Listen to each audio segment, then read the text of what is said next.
irgendwer hat Wingardium Leviosa auf dem angewendet. Wer war, Wifi? Bist du da irgendwo? Also, das war aber danke, dass du nicht so viel lassen hast. Danke für deine Unterstützung. Freut mich. Sehr gut. Oh, da ist Kraut. Oh, ich hab mich noch nie so über Gras gefreut. Ja. Jetzt schleich dich halt einmal heim. Das gibt's doch nicht. Alter, da geht's zu. Die haben noch keine LED-Birndeln, habe ich. Da schon Röhrenbirndeln haben die noch. Das ist nicht zeitgemäß. Der Robert Habeck, da sind. Na, da pass auf, wenn ich schicke dann Habeck vorbei, dann hat sie sich gleich ausgegeistert. Dann hast du erst ein Gespenst in deiner Bude. War ziemlich cooler auch, definitiv. Oh, jetzt kommt die blöde Fotze von hinten. Möchtest du eigentlich. Oh Gott, das ist jetzt ein zweifelhaft da. Ich hab's. Nein, leider, ich hab's nicht so gemacht, wie ich es gesagt habe, okay? Holt sein Bittchen zurück. Kurze Frage. Das Arkham Asylum, ist das ein Hochsicherheitsgefängnis oder einfach eine Irrenanstalt? Oder beides? Es ist immer wieder schön, auf meine kleine Hacienda zurückzukehren.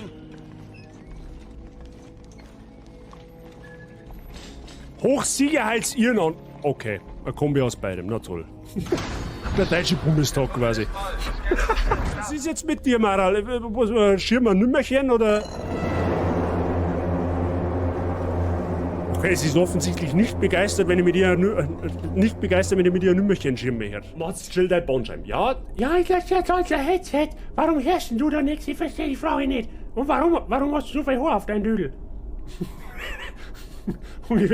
Noch nicht! Das meine ich ernst! Ja, ist schon gut. Hey, kannst du mir bitte nicht ins Stick Gold Tee schauen? Das war ganz zauberhaft von dir. Mats, reiß dich zusammen. Es sind Zuschauer anwesend. Ist mir wurscht, ob die anwesend sind. Ist schon gut. Der Legolas schießt dem Elch aus 5 Kilometer Entfernung mit einem Arm auf dem Rücken gebunden, einen stumpfen Pfeil mit einer durchhängenden Bogensehne ins Arschloch rein. Und zwar genau ins Arschloch. Ja? Der hat den Skill dazu. Ja? Und schaut dabei noch gut aus, richtig. Was ist mit ihm eigentlich verkehrt? Hat er irgendeine Störung? Hat er irgendeinen Knick in der Matrix? Oder warum läuft der gegen sein Gitter? Ich verstehe die Frage nicht. Da haben wir wieder beim Thema. Durch den Helm, da siehst du keinen Meter durch, das so gegen Kiwis ist. Das kann nicht anders sein. Das gibt's nicht. So blind kann kein Mensch nicht sein. Ich bin mir jetzt nicht sicher, wie ich drauf komme, aber ich glaube, die haben so einen Dödel angeschnitten. Ne? Das schaut nicht ordnungsgemäß aus, was du da hast. Ne? Ich meine, du wirst mich jetzt gleich umbringen, aber ich wollte einfach nur mal eine Frage stellen. Ne? So ganz freundlich. Aber das Eis ein wenig Brecher. Verstehst du, wie ich meine? Dieses Pokémon fühlt sich glatt und feucht an.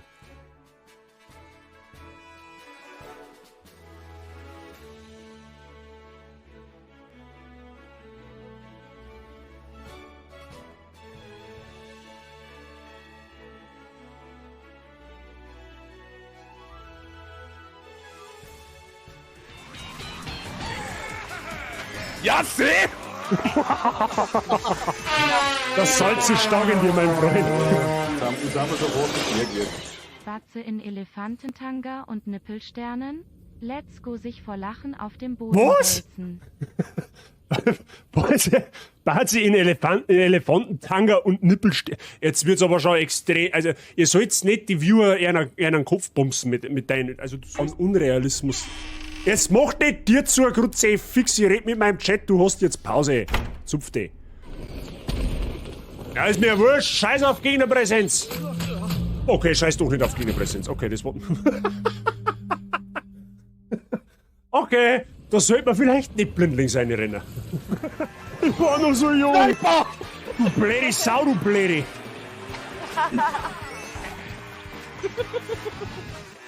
Die ist zwar von den Stats her ein bisschen schwächer wie die, wo wir gerade haben, aber die schaut halt dafür auch um 5 Punkte besser aus, gell? Also da kannst du jetzt wirklich gar nichts sagen. Ich mag das nicht mehr.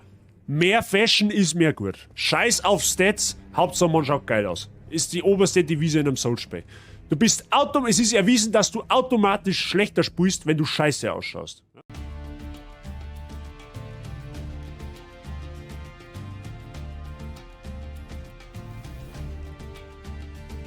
Geht da was?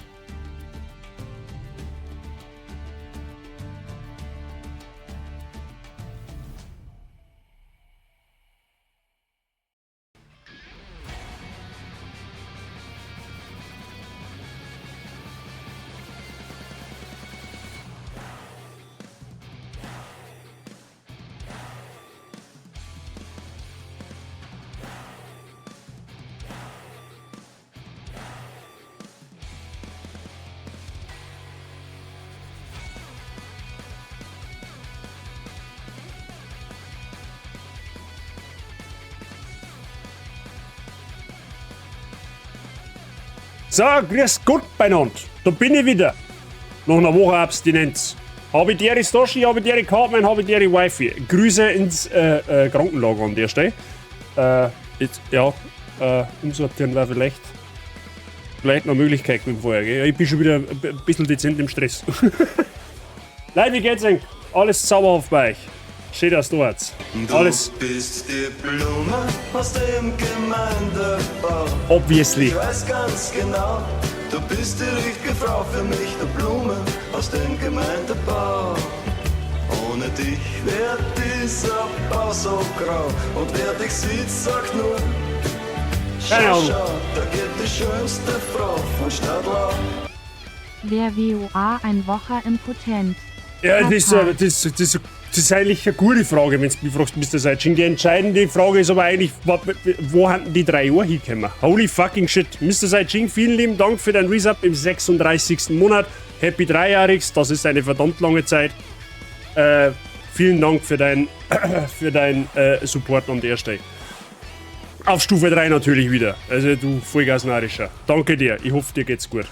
So, ich habe jetzt eigentlich verzweifelt nur noch meiner Fernbedienung gesucht, die diese Beleuchtung da hinten anschaltet und irgendwie, ich weiß nicht, wo die hingekommen ist. Ich weiß es nicht. Ich kann es euch nicht sagen. Ich habe jetzt ungefähr eine halbe Stunde damit zugetan zu rätseln, wo die hingekommen ist. Aber die bleibt verschollen. Den muss ich mir dann morgen einmal anschauen, wo die hingekommen ist. Ne? Also ich glaube, es wird es überleben, wenn jetzt die Beleuchtung da hinten halt nicht on point ist. Aber ja, die kann nicht spurlos verschwunden sein, die liegt da schon noch irgendwo. Wahrscheinlich habe ich es im Affekt wieder irgendwo hingeschleudert, da wo man denkt, da gehörst du eigentlich nicht hin. Aber, naja. 3 Jahre Affiliate, ja, das ist eigentlich unglaublich, gell? 3 Jahre Affiliate ist eigentlich schon unglaublich. Wahnsinn, wie die Zeit vergeht. Danke, ich bin noch die Woche daheim. Das macht dem nichts. Du daheim lässt es auch aushalten, wenn du mich fragst. Da lässt es auch aushalten. Ja, ich bin heute schon wieder für den Donnerstag ausgelohnt. Also ich habe eine 3-Tage-Woche diese Woche. Ich habe jetzt noch heute, also ich habe heute gehabt, ich habe noch morgen und ich habe noch Mittwoch. Mittwoch noch Spätschicht und dann ist die Woche rum und nächste Woche Mittwoch fange ich erst wieder an. Also, beziehungsweise dann ist kurz, aber ab 1. jetzt im Endeffekt, wer weiß, wann ich das nächste Mal wieder eine ganze Woche vollbringe. Das ist noch so ein bisschen die Frage an der Stelle. Aber, mei, ich nehme es so. Das hilft dir nicht. Sashi, merci für deinen Fünfer. Danke dir. Und Kathi habe ich dir, grüß dich Gott. Die ist im Gemeindebau verschwunden. Ja, das stimmt. Die hat sich das Gemeindebau geschnappt. Saublederweis. Saublederweis. Aber auch bloß eine 3-Tage-Woche, bin nur am ersten Tag. Ja, hast du das aber auch bald geschafft, ne? In 4 Stunden.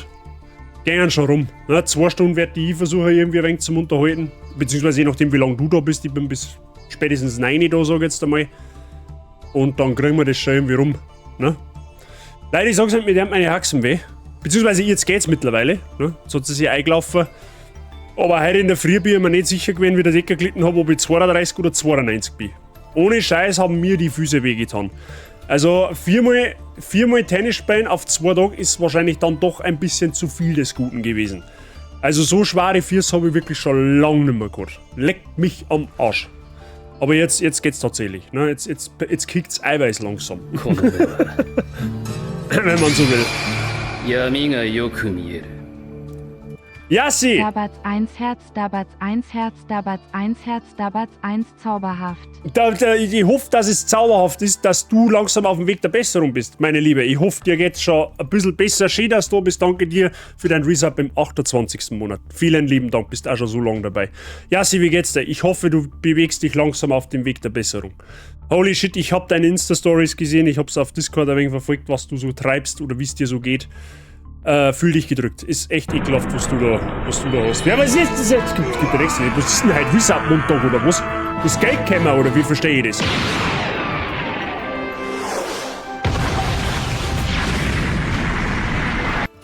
Ich bin der Uwe und ich gehe jetzt ein halbes Stand in Kott ragen. Uwe, habe ich dir Idee. Nenne die jetzt einfach Uwe. Was für dicke Steine! Dann merci dir für dein Resub im 21. Monat. Du gehst in COD ragen, ich werd mal. Nein, chillt. Was für dicke Steine! Alles haben wir. Stoana, Mir brauchan Stoana. Keine Ahnung, baust du Heisel oder was? Leid schellt's, bitte. Dann für Merci dir viel Spaß beim COD Rage. Ich werde mich im Bloodborne zum ersten Mal im DLC versuchen. Das habe ich tatsächlich noch nie selbst gespielt. Es wird wahrscheinlich so werden, dass man. Naja, ich hoffe, dass ich es im November noch schaffe, aber Battlefield is calling. Ne? Also, ich werde da spezifisch noch mal privat schreiben, wenn es losgeht, weil es ja auf deinem Missbrauch sozusagen. Aber danke dir, ich hoffe, dir geht's gut. Schmeißt Amoy mit Stoana sich vor Lachen auf den Boden. Na, warum tut's denn das? Da kriegt man Platzwunden davon. Price, Sai und Stoshi, danke für eure 100 Bits. Vielen lieben Dank. Jetzt chillt's wieder. Und Price, merci für deine 65 Jahre. Heilige Scheiße, 65 Streams in Folge. Mich wundert's, dass ich überhaupt schon so viele Streams in Folge dieses Jahr zusammengebracht habe. Jetzt mal seriously, wir gehen eigentlich in dem Monat in dem Jahr 3 Monate ab, wo ich nicht gestreamt habe. Januar, Februar, März. Und ich habe schon über 65 Streams dieses Jahr, das kann ich fast nicht glauben. Da bin ich tatsächlich auf Twitch-Zusammenfassung gespannt. Und du schmeißt mit dem Söder. Danke für deine 50. Ja, den brauchen wir. Der ist wichtig. Der Södolf. Der Jassi geht's besser, das freut mich. Jassi, schön, dass du schön langsam wieder auf dem Damm bist. Und Abby habe ich dir. Grüß dich gut. Ich hoffe, wir haben jetzt bei dem Schmarrn da wieder keinen überlesen. Auf der Switch vielleicht nicht so stressig. Wie was auf der Switch vielleicht nicht so stressig? Ich weiß jetzt nicht, was du sagen möchtest damit. Abby, danke dir für deinen 10er. Vielen lieben Dank. Ich schaue deine Streams auch ohne die. Ach, so meinst du? Ja, es ist auch ehrenhaft, wenn man sie, Twitch, meine Streams ohne mich anschaut. Ich meine, also, ne? Es ist auch Support irgendwo. Wobei sich da, wenn man so Community hat, sowieso keiner beschweren braucht, ne? Was Support angeht. Gerade generell, was die letzten Monate angeht. Ne? Und das, obwohl der Horror-Oktober so unfassbar verhunzt war. Ne? Also da muss er mir jetzt tatsächlich, ich hab's eher auf Discord geschrieben, ich muss mich hier an der Stelle nochmal außertourlichst für diesen verkorksten Horrormonat entschuldigen. Es tut mir leid, dass das so scheiße gelaufen ist oder so blöd gelaufen ist. Aber ich war ohne Scheiß nach dem Abbruch vom Profsheim-Spiel, war ich, wo es ein Horror-Oktober angeht, so derartig down, dass ich gesagt habe, hey, ohne Scheiß, es macht fucking keinen Sinn, diesen Horror-Oktober weiterzumachen, weil ich null Motivation habe. Deswegen, wie gesagt, es ist meine Schuld gewesen. Wir werden den nächsten Horror-Oktober, also ich, beziehungsweise werde den nächsten Horror-Oktober im kommenden Jahr deutlich besser planen, damit wir auch wirklich alle was davon haben. Ne? Deswegen machen wir quasi heute nicht mit dem Horror-Oktober weiter, sondern den legen wir jetzt ganz still in eine ganz dunkle Akten und lassen wir es verstauen auf ewig, das vergessen wir einfach. Und ja, schauen wir mal, dass der nächste besser wird, wobei, wenn ich mir die Projekte so anschaue, die wo wahrscheinlich tendenziell nächstes Jahr im Horror-Oktober landen, wird das wahrscheinlich deutlich besser als heuer.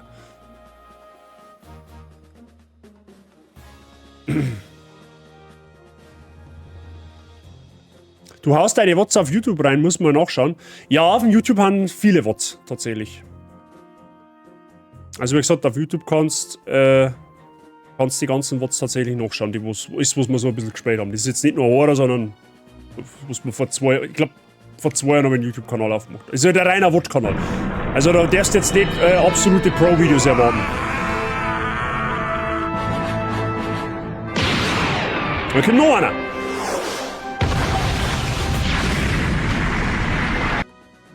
Hallöchen und Servus miteinander und Holi schon Sama kurz vorm 2-Jahr Dabatz 1 Herz Dabatz 1 zauberhaft Dabatz 1 Servus. Ripsi, habe ich dir. Ja, du bist auch schon fast 2 Jahre in dem geschubsten Haufen. Leck mich am Arsch. Es sind so viele Leute, die schon so lange dabei haben. Das ist so irre teilweise. Das meint man eigentlich gar nicht. Also gefühlt habe ich letztes Jahr als Streamer angefangen, aber es sind wirklich Leute dabei, die haben schon über 3 Jahre da. Oder teilweise 3 Jahre da. Das ist so krass einfach.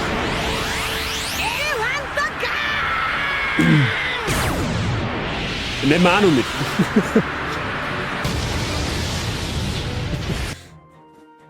So, Ripsi, danke dir für deinen Resub im 23. Monat und sei danke, dass du Kathi in die Bazi-Gang holst. Viel Spaß mit den Emotes. Willkommen weiterhin in der Bazi-Gang. Dankeschön für euren Support an der Stelle. Leck mich am Sack, ist der Multiplayer-Kacke. Ja, deswegen werde ich auf der Kampagne beruhen lassen. Deswegen werde ich im Battlefield auf der Kampagne beruhen lassen, tatsächlich. Mehr Flauschknädel, mehr gut. Ja, die haben wir auch schon lange nicht mehr gesehen, das stimmt. Die wird's live wahrscheinlich auch nie wieder sehen, weil ich laufe nicht die ganze Wohnung da auf, hol den Flauschknädel runter, dann laufe ich wieder auf. Und da herunter die da her platzieren in die 2 Stunden ist für sie jetzt auch nicht unbedingt geil. Deswegen müssen wir, also wenn einer am Flauschknädel sagen möchte, nicht, dann haben wir immer noch diese Option hier. Ne? Das ist zwar nicht live, aber halt immerhin besser als nix. Ne? Paula ist mittlerweile ein bisschen graber geworden. Ne? Die wird halt auch langsam Hasenoma. Ne? Aber ansonsten, liebe Grüße von den Flauschknädeln, es geht ihnen beiden prächtig. Ne? Bei denen ist alles gut. Sind beide noch im Haus. Gott sei Dank. Ne? Zeit vergeht wild, aber hundertprozentig. Ohne Scheiß. Es ist so irre, wie die Zeit einfach verläuft. Ist einfach illegal, wenn du mich fragst. Aber was von mir nice zum Berichten gibt, ich meine, es hat mir jetzt bestimmt nicht besser, wenn wir noch ein bisschen quatschen und wir dann erst allmählich ins Spiel gehen.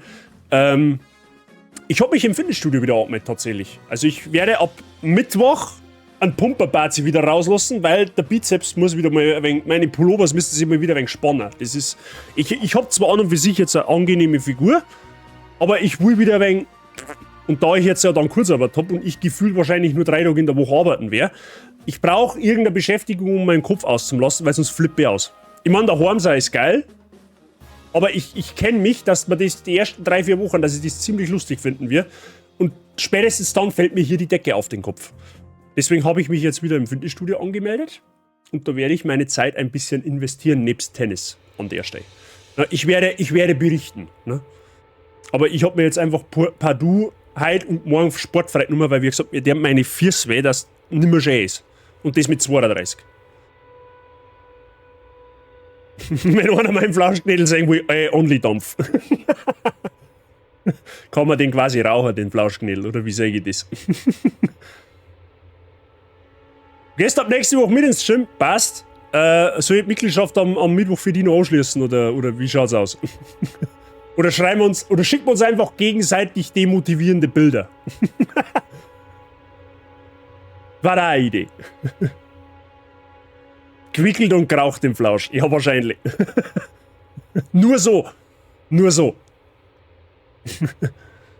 Schön. Preismäßig für Lurk. Naja, sonst gibt's eigentlich bei mir nicht wirklich was Neues. Am Haus ist jetzt erst einmal bis Frühjahr Ruhe eingekehrt. Ah, der Alter ist auch da, ist eh klar. Der darf auch nicht, ist eh klar. Der darf nicht fallen. Sowieso.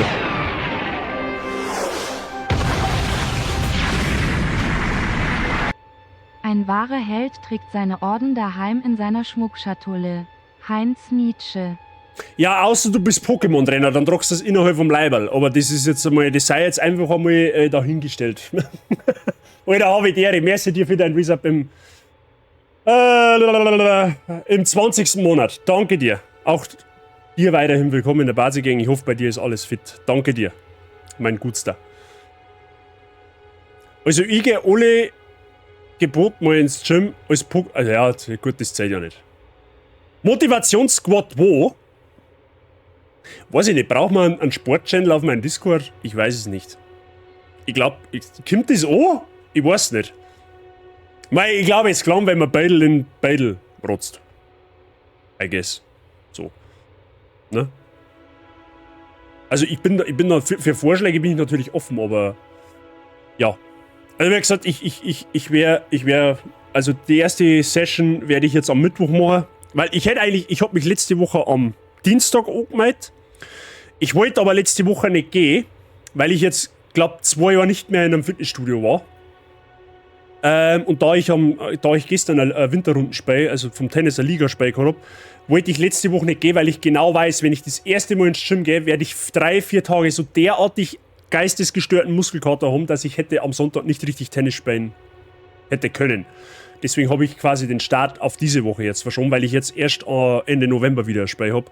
Und bis dahin habe ich mir ja hoffentlich schon grundlegend ein bisschen eingefügt, da wo dann der Muskel nicht noch 2 Kilo Hantel gleich schreit, hey, spinnst du ein wenig. So auf die Art, ne? Andi, habe ich dir, grüß dich gut. Grüß gut in Spätschicht.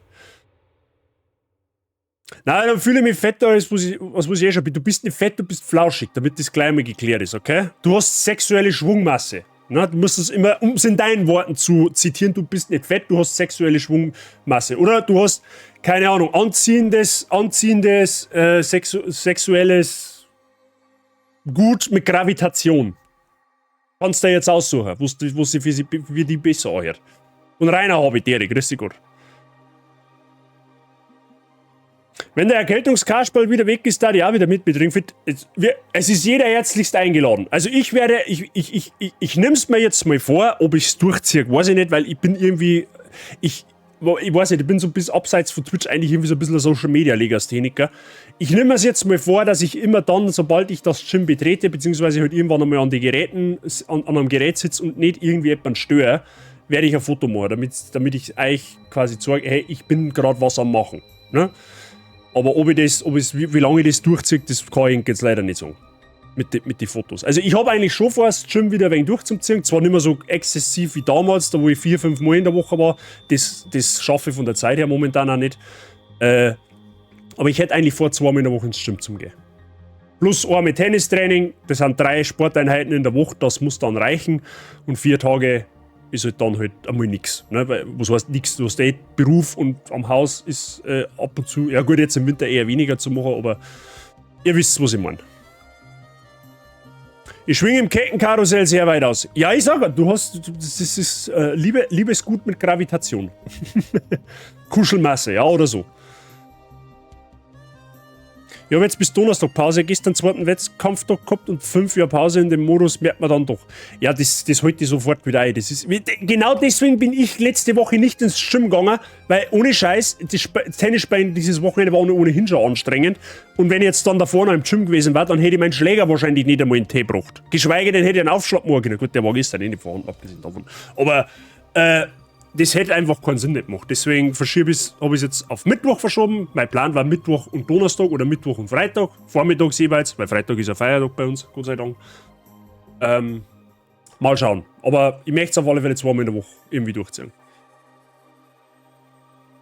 Ich werde mich auch auf 2 Mal in der Woche beschränken. Es reicht auch 2 Mal in der Woche. Wenn du das vernünftig machst, dann reichen 2 Einheiten in der Woche voll und ganz aus. Einfach die 2 Einheiten eine Stunde oder eine Viertelstunde, aber dafür da halt alles so. Das reicht voll und ganz aus. Damals war es halt einfach nur so, das war unmittelbar nach Corona, wo sie uns ein halbes Jahr eingesperrt haben. Da bin ich ausgerannt, wo ich ausgerannt habe, Kinder. Da bin ich ungelogen wirklich 4 Mal in der Woche, meistens Montag bis Donnerstag, im Gym gewesen, hab trainiert. 3 Tage sämtlichste Muskelgruppen, 1 Tag Cardio und dann war am Samstag noch Tennistraining. Oder teilweise noch Tennisspiel. Da muss ich fairerweise dazu sagen, da habe ich aber ausgeschaut wie ein Viecher. Also für meine Verhältnisse. Ich meine, der eine oder andere kennt das Foto vielleicht, diese Collage, was ich da mitgemacht habe, wie ich vorher ausgeschaut habe, wie ich danach ausgeschaut habe. Es war schon eine schöne Figur, aber es hängt halt ein Heidenarbeit dahinter. Wie gesagt, 2 Mal in der Woche, das gelang vollkommen. Wir haben Donnerstag Feiertag und Freitag Brückentag. Okay. Was habt ihr am Donnerstag für einen Feiertag, wenn ich fragen darf? Gut. Aber sonst, wie gesagt, sonst gibt es eigentlich von meiner Seite aus nichts Neues zu berichten. Außer eine Sache noch, Freunde, das habt ihr in Discord schon gelesen. Am Freitag machen wir das erste Mal seit langem wieder mal einen Community-Zock mit Mario Kart, okay?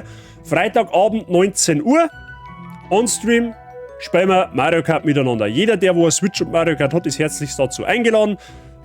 Ob mit Discord Voice oder ohne, das dürft ihr den Gulli selber aussuchen. Aber Freitag 19 Uhr spielen wir wieder mal Mario Kart. Das habe ich schon vor langem versprochen und jetzt ist, glaube ich, nach dem Horrormonat ein guter Zeitpunkt, dass wir einfach mal wieder ein wenig was Bunts spielen. Und da bietet sich Mario Kart tatsächlich ganz gut an. Ich weiß, dass viele von euch mittlerweile eine Switch besitzen. Ich habe auch, was ich so im Discord gesehen habe, den einen oder anderen gelesen, der wo auch safe dabei ist. Wie gesagt, wer da Bock hat, kann sich da dann gern dazu gesellen. Je mehr wir haben, umso lustiger wird es tatsächlich. Ne? Reformationstag müsste das sein. Ach so, okay, ja, den gibt es bei uns in Bayern nicht. Bei uns, bei uns ist halt einfach der Ding, der Allerheiligen. Tatsächlich. Ne? Mario Kart ist Horror pur, nicht wenn es bei uns mitfasst. Gut, der eine oder andere wird vielleicht einmal vorübergehend Band, das kann da schon passieren, wenn es halt gerade wenn es gut zu Fuß hast. Aber ansonsten ist es bei uns eigentlich flauschig. Oder sei, du darfst das, glaube ich, bestätigen. Es ist im Bereich des Möglichen, dass der Sei das bestätigen kann, unter Umständen. Und Andi, merci für deinen Fünfer. Danke dir. Gut, Freunde, was tun wir heute? Wir haben vor ein paar Wochen Bloodborne gespielt. Haben es platiniert, tatsächlich. Und ich habe euch versprochen, dass wir noch ins DLC schauen. Also wir haben in Bloodborne tatsächlich den eigentlichen Endboss vom Spiel noch offen. Den muss man offen lassen, weil sonst kommst du automatisch ins New Game Plus und fangst den ganzen Schunz wieder von vorne an. Das wollte ich nicht. Das heißt, wir spielen jetzt das DLC. Werden wir heute natürlich nicht fertig, vermute ich. Ich habe das DLC streckenweise schon gesehen. Selber gespielt, aber tatsächlich noch nie.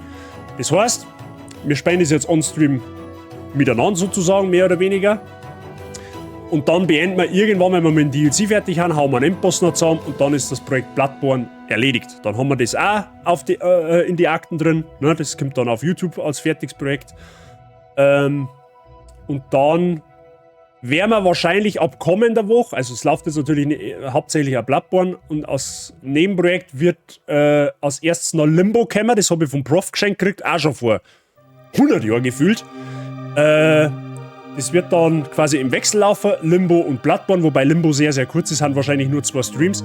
Und wenn wir mit Limbo fertig haben oder halt mit Bloodborne, je nachdem, wo es halt dann schneller geht, dann rückt mein erstes Mal Ego-Shooter in den Raum rein, okay? Dann werde ich Battlefield 3 on-stream zocken. Ich habe noch nie einen Ego-Shooter gespielt, Battlefield 3 wird der erste sein. Warum und weshalb, das erkläre ich dann, wenn es soweit ist, für die Leute, die die Geschichte noch nicht kennen. Genau. Ansonsten ist heute der Plan einfach jetzt mal schauen, mal gemütlich schauen, was da das DLC wirklich kann. Ich habe ewig kein Bloodborne nicht mehr gespielt, also seit wir das letzte Mal on-stream gespielt haben, war ich nicht mehr im Bloodborne drin. Es wird jetzt wahrscheinlich wieder ein paar Minuten dauern, bis ich die Steuerung wieder inne habe. Aber ja, dann schauen wir einfach mal, was im Albtraum des Jägers so Phase ist und dann, da ich sagen, werden wir schon sehen.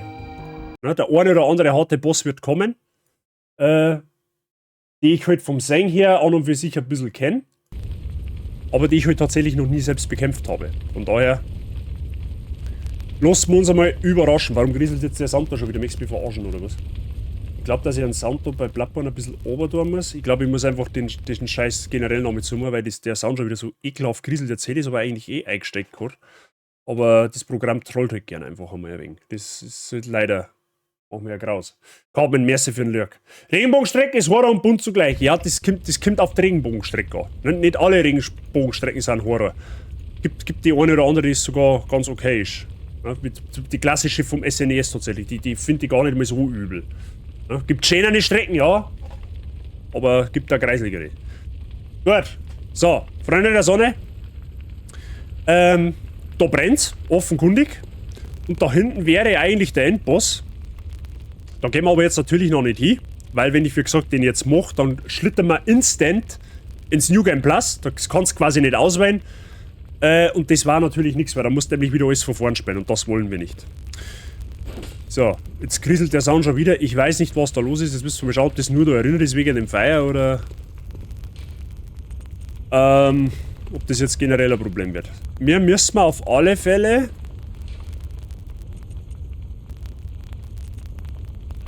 in die große Kathedrale. Warum geht das jetzt nicht? Funktion der Zeit nicht verfügbar, müssen wir verarschen oder was? Ich will uns Graboid und auch wurscht. Ja, das kann schon sein, dass das am Brenner liegt tatsächlich, Wifi. Die klassische vom SNES ist so ein wenig Kindheitstrauma. Ich habe sie gehasst auf dem SNES früher und ja, ich bin alt. Mario Kart auf dem SNES war generell was anderes. Ja, okay, das ist...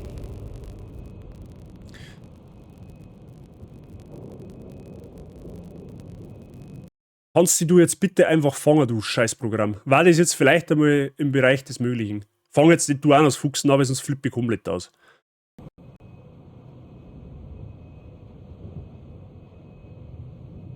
Herzlichen Dank.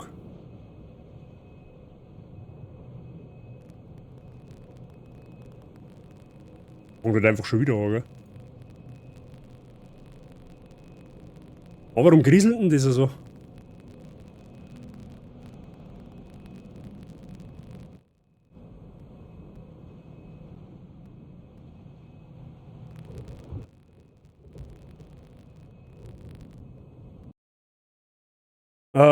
Verstehe einer Technik. Leute, fangt halt niemals das Stream an. Die, wo es noch nicht haben. Der es einfach nicht. Tut es einfach nicht.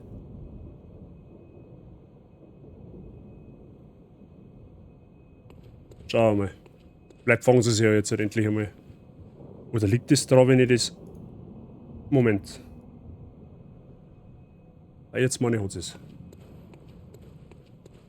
Kommt mein Leben ruiniert, seit das drüben bin ich fett und... Macht's eigentlich halt nicht immer so schlecht. Es hat auch Vorteile. So.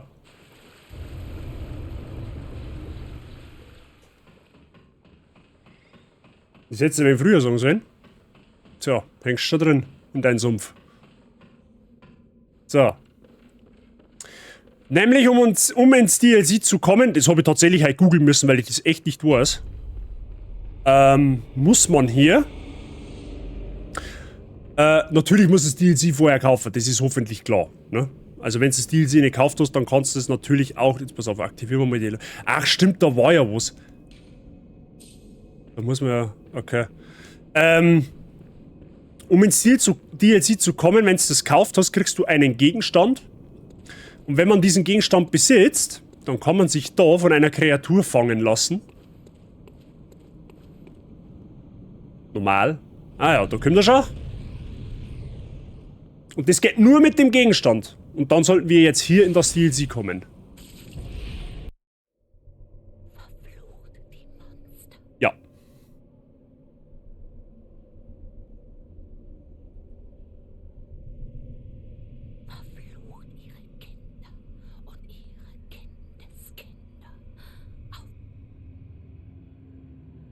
Ja.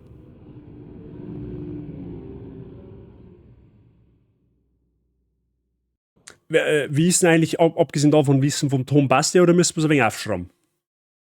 Stimmt, ich bin der Letzte, der in Candy wendelt. Die denken quasi an die. So, wir haben im Albtraum des Jägers. Das schaut zwar jetzt irgendwie gleich aus, aber irgendwie auch nicht.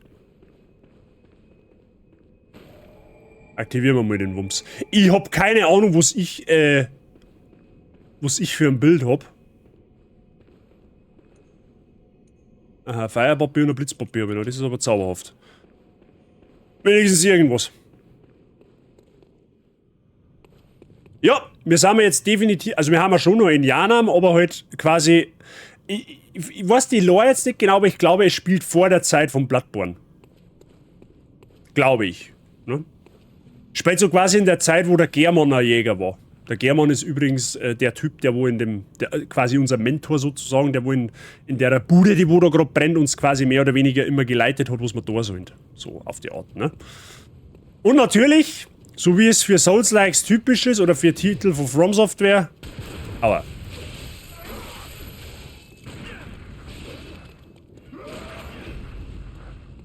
DLCs sind immer schwerer als das Main Game, okay? Bitte merken. Aber warte mal, wie ist das nochmal gegangen? Ah, so ist es. Hä? Ah, ja genau. Steuerung und so, ne? DLCs in From Software Spielen sind immer schwerer als die Hauptspiele. Ne? Das ist auch in Bloodborne keine Ausnahme, deswegen gibt es auch in Bloodborne einen Boss, der bis dato als einer der schwersten Bosse im Souls-Universum gilt. Den werden wir noch kennenlernen. Welcher das ist, für die Leute, die das nicht wissen, die werden es dann sehen. So, jetzt muss aber hier erst einmal schauen, wie es da weitergeht. Das weiß ich nämlich jetzt gerade nicht so wirklich. Sound ein wenig komisch? Inwiefern komisch? Ach, da geht's auf, da schon her. Ha, ich nicht gesehen, scusi. Oh, da ist auch Lutscher, ja. Warum German und nicht Allmann? Ja, weil es schon so viele Allmanns gibt auf der Welt. Scheinbar. Ah, das ist aber gut, wenn du die ganzen Viecher für mich weggehört hast, dann brauchst du sie nicht tun. Das finde ich zauberhaft von dir.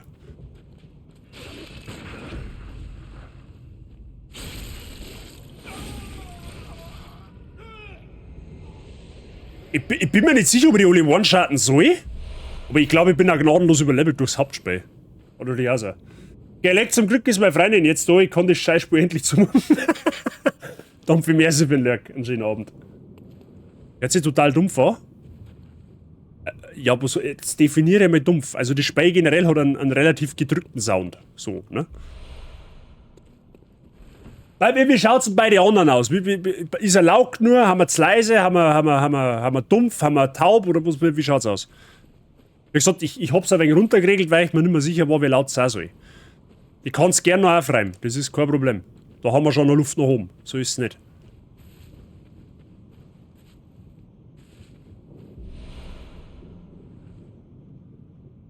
Oder ich bin taub, aber du hörst dich gut. Ja, jetzt pass auf, wenn das so ist.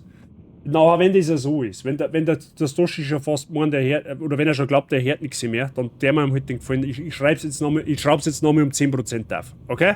Wenn's jetzt aber dann schreibst, jetzt ist es mir zu laut, dann kann er darüber auch nicht mehr helfen, gell? So. Normal würde ich jetzt sagen, das ist ein Bossareal, aber da nicht, weil da stehen lauter kleine Viecher rum und das heißt, da haben wir erst einmal, glaube ich, safe. Das steht's auf, oder? Oh, oder auch nicht. Na gut, nice Bait an der Stelle. Ah ja, wenn da schon wieder so ein scheiß Kede umeinander rennt, da klang es mir schon wieder. Aua.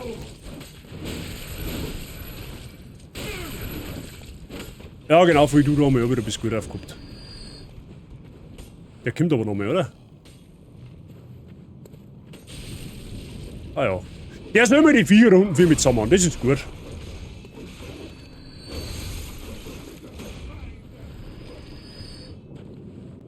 Sound ist optimal, danke Cartman, genau das wollte ich hören.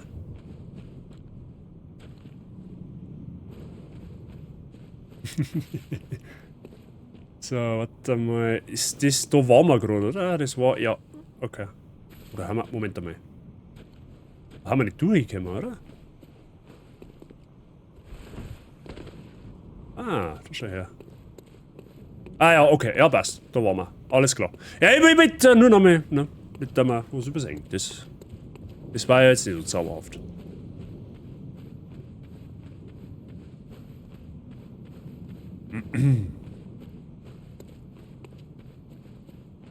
Jetzt wenn der natürlich, der Jäger da, der Alte, ne, das sind ja alles Jäger, die wo da umeinander rosen, ne, bis auf die Viecher. Wenn der natürlich das ganze Ungeziefer für mich wegräumt, das ist dann natürlich doppelt gemoppelt, ne, weil dann tue ich mich weniger, aber da schon hin, der haut da irgendwo hin. Ich weiß nicht, wo er sagt. Achso, ach, da schau hin, der sagt die Viecher da drum. Ja, anstatt dass du halt Retour laufst, du bist da so ein Hamdacher.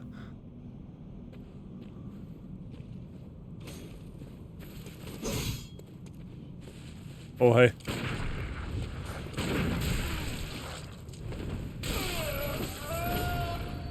Ich wollte gerade sagen, ich glaube, du stirbst eher wie ich. Aha, da kann man einen Shortcut aufmachen. Ja, das machen wir gleich einmal. Das ist zwar jetzt ein bisschen ein riskantes Manöver da, weil die Gickelviecher da, die haben jetzt nicht so ohne.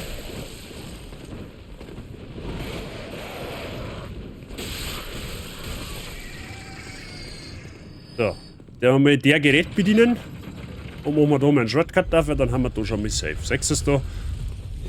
Jetzt bin ich mir zwar nicht sicher, wo wir da rauskommen, ja, aber bis da laufen wir jetzt einfach zurück, weil wir haben auch Zeit. Sonst werde ich. Aber da ganz schnell, gell, Dampfe. Nicht, dass der Hausfrieden schief hängt. Grüß am Fremden. Glaubt ihr, dass ich froh bin, dass ich wieder Souls-like spielen kann? Ich fühle mich wohl. So, noch. Ne, wer weiß, bis dass der erste Boss kommt und mich gnadenlos über den Haufen pümmelt. Oh, da liegt noch was, da schau her. Was ist denn das Kaltblut?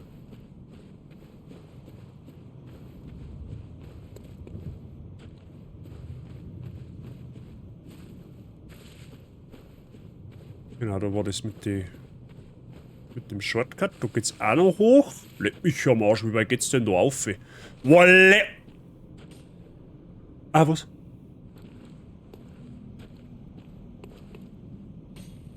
Was ist denn die? Achso, das ist eine Kugel, okay. Au! Wolle, wo ist denn die jetzt gestanden? Den hab ich gar nicht gekommen. Ach, da hinten steht das Arschloch. Wolle, den hab ich gar nicht stehen sehen. Das war jetzt eigentlich auch nicht der Plan. Hallo, ich sag nix. Boah, leck jetzt. Oh, jetzt wird's aber. Da wird's aber ein wenig zu Punkt jetzt da, gell? Lernt die Viecher dumm oder was?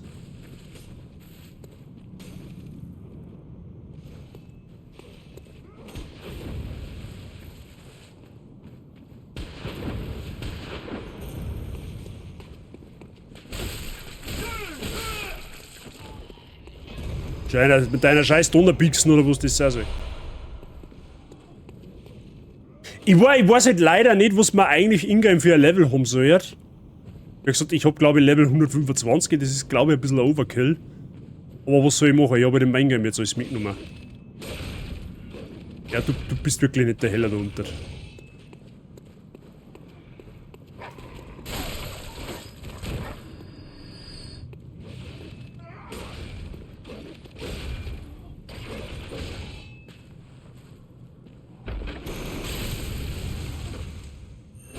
Da war offensichtlich eine Falle.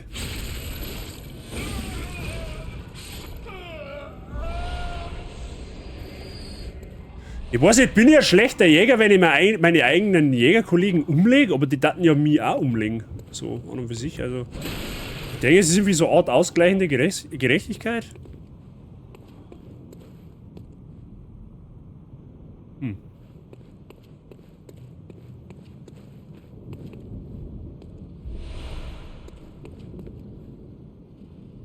Okay, da ist irgendwas massiv schief gelaufen, wenn du mich fragst.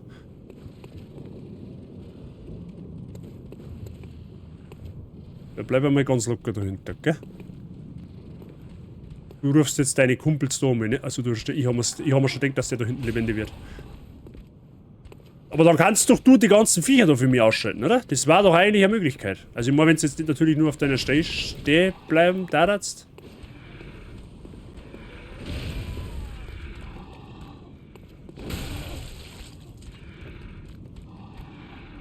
Dankenswerterweise macht das sogar so schon hin. Du kannst dem jetzt einfach zuschauen.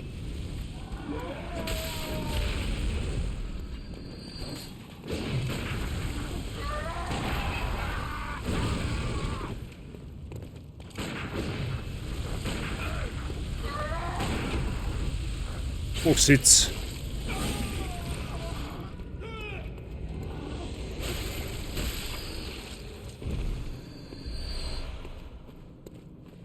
Schön.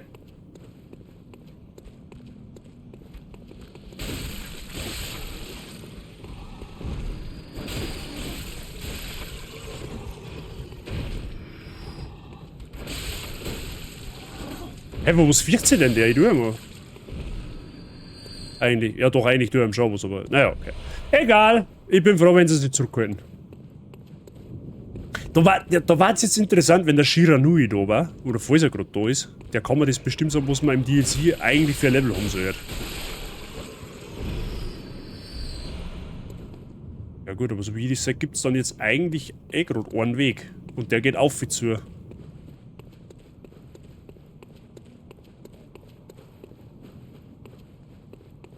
Also Yassi, falls du noch da bist, wie schaut's denn bei dir eigentlich in Elden Ring aus?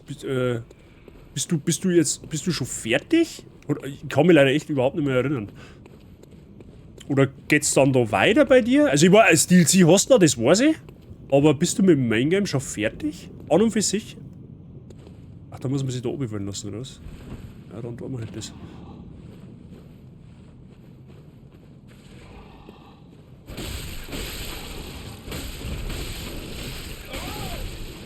Hey! What's up, buddy? Aua, oh, leck macht der Fall schon.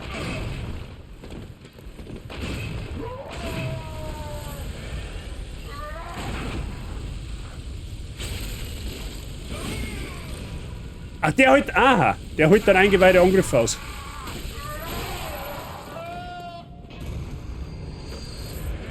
Er hat ihn ausgehalten, so muss ich sagen. Bestienschlitzer. Okay. Das ist die Waffen dann wahrscheinlich?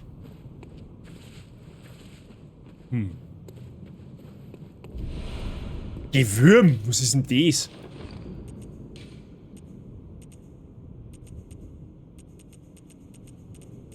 Wurzel der Unreinheit der Menschen windet sich in Dreck. Eine tausendfüßlerartige Kreatur, die auf erfolgreichen Jagden von Liga-Jägern entdeckt wurde. Gewürm, das im Dreck versteckt gefunden wurde und nur von Liga-Eidgenossen gesehen werden kann. Es ist die Wurzel der Unreinheit der Menschen. Die Liga hat es sich zur Aufgabe gemacht, alles Gewürm aufzuspüren und zu vernichten. Vielleicht verbirgt sich etwas Gnade in dem Wahnsinn. Diejenigen, die Gewürm sehen wollen, können dies. Wenn sie sich dazu entscheiden, werden sie mit unendlicher Zielstrebigkeit... Hä, was? Was ist jetzt das? Gewürm, okay. Ich finde die Grafik echt gut von dem Game. Bloodborne hat eine gute Grafik, ja. Bloodborne ist mittlerweile 10 Jahre alt, tatsächlich. Ist damals exklusiv, ist immer noch exklusiv, für PlayStation erschienen. PlayStation 4 damals, tatsächlich. Ach, da war's da aufgegangen jetzt, oder was? Ja, ich hab ihn schon gehört. Da braucht es gar nicht wieder einen Kollegen.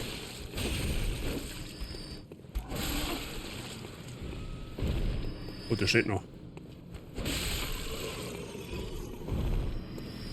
Ah, okay, und da geht's dann mit dem Short. Okay, du sparst da quasi diesen ganzen Weg, diese ganzen Gegner, wenn du den Shortcut hast. Okay, alles klar. Ja, gut. Es ist ja fein, ne? Ist ja soweit fein.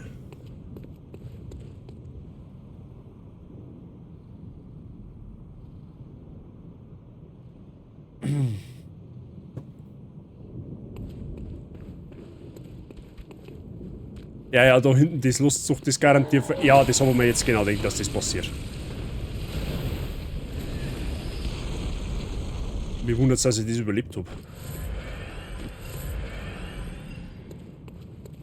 Es ist halt in der Zeitung gestanden, dass das Ding runterkommt.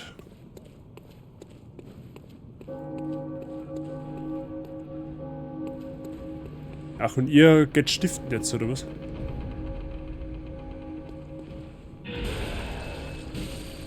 Boah, leck, was ist denn das?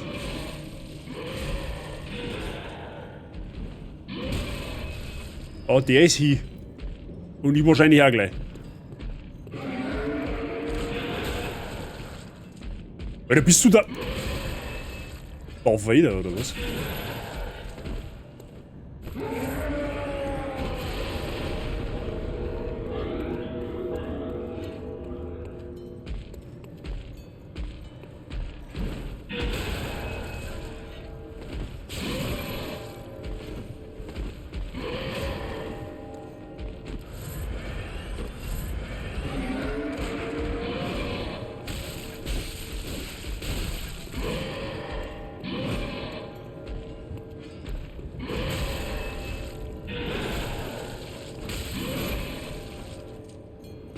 Alter, die Frage ist, mit was greifst du jetzt an? Mit... Aha.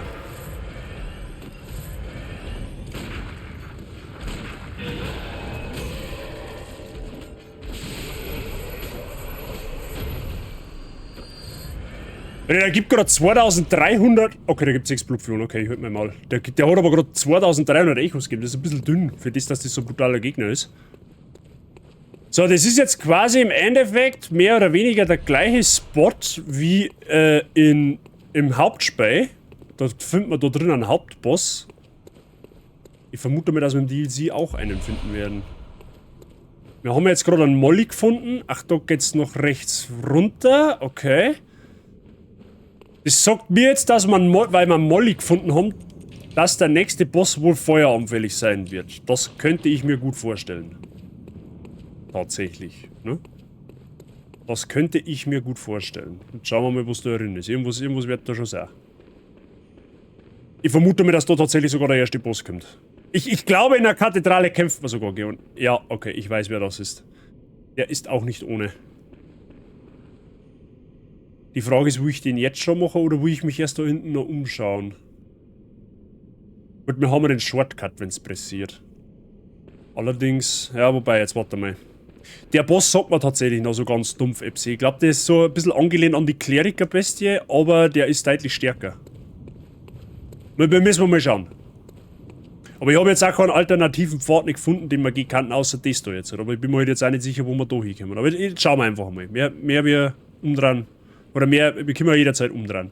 Ich glaube, ja, okay, das ist, okay. Ja. Ja.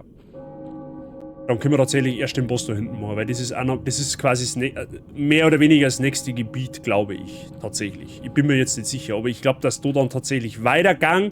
Das heißt, jetzt bin ich mir halt nicht sicher, ob man den Boss, der wo da schon so mehr oder weniger auf dem Präsentierteller sitzt, ob man den jetzt schon machen sollte oder ob man den erst später machen soll. Das ist jetzt so ein bisschen die Frage, weil das weiß ich leider nicht. Schierer habe ich nicht, haben wir schon gefunden. Nein, aber Blut, so. Ich spiele zum ersten Mal das DLC. Ich bin mir jetzt gerade nicht sicher, ob ich diesen Boss jetzt schon machen soll oder ob man erst da hinten weitergeht. Ich gehe jetzt da einfach einmal hier und lass mir auf die Nase hauen und dann werden wir schon sehen. Irgendwas kommt dann schon raus. Irgendwas wird dann schon rauskommen dabei. Ja, der tut ja gar nichts. Ich kann mich, ich weiß, wie ich es damals geschaut habe, ich kann mich an die Silhouette von dem Boss schon noch erinnern. Der schaut ja aus wie Kleriker-Bestie. Er ist ja quasi auch mehr oder weniger, wie hat der geheißen? Ludwig, glaube ich, bin mir jetzt nicht sicher. Und der ist aber deutlich stärker als die Kleriker-Bestie. Augenanhänger. Aha, ja dann. Oh, geh ich halt wieder. Was kann der?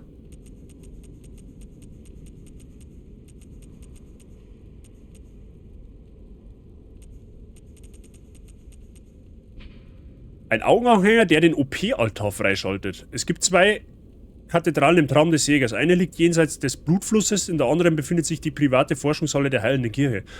Nur ausgewählte Mitglieder der Heilenden Kirche oder ihre bedauernswerten Patienten können mit Hilfe dieses Auges die Forschungshalle betreten. Gibt dem OP-Altar Schädelaugen. Dem OP-Altar? Ist das dahinter nicht? Hallo? Na ja, gut, dann chillst du halt immer. Will ich dir nicht stören dabei, um Gottes Willen. Vielleicht ist bei dir halt auch ein Feiertag, das kann ja möglich sein. Ja gut, dann werden wir noch hinten weiter müssen, das hilft uns nichts. Das hilft uns nichts. Ich vermute mal, also, was ich mir jetzt vorstellen kann, man muss da hinten jetzt weitergehen, dann findet man da irgendeinen Altar, dann muss man da das Augenei pflanzen und wenn das da ist, kann man daher zurückkehren und kann den dann umpimmeln wahrscheinlich. Irgendwie so war das. Ich weiß, dass das ein Boss ist eigentlich. Das weiß ich. Aber ich weiß nicht, wie man ihn triggert. Gut, wir hätten jetzt auch einfach hinschlagen können. Ich weiß nicht, ob das was gebracht hätte, aber jetzt machen wir einfach mal so, wie wenn wir es nicht... Ne? Was mich gerade wundert, wir haben ja erst eine Laterne und das ist die vom Start. Weiß nicht, soll das so sein? Was? Wo? Halt die Fresse, da das...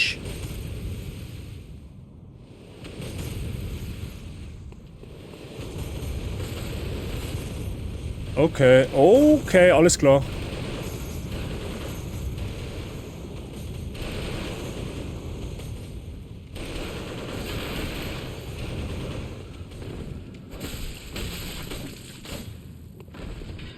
Ich helfe Ihnen in den Hut hinein, mein Freund.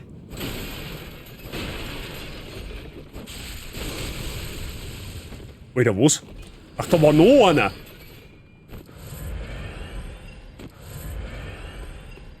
Shira, mal eine Frage an den Bloodborne Bro. So.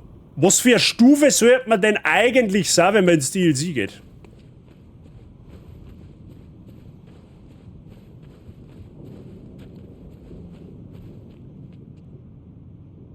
+90 ist empfohlen. Ach du Scheiße.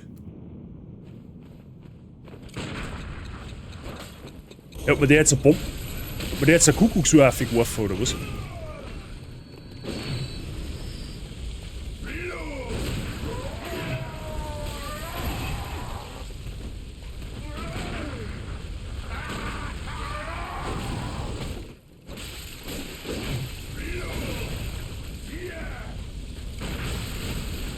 Alter, kannst du dein Maul halten?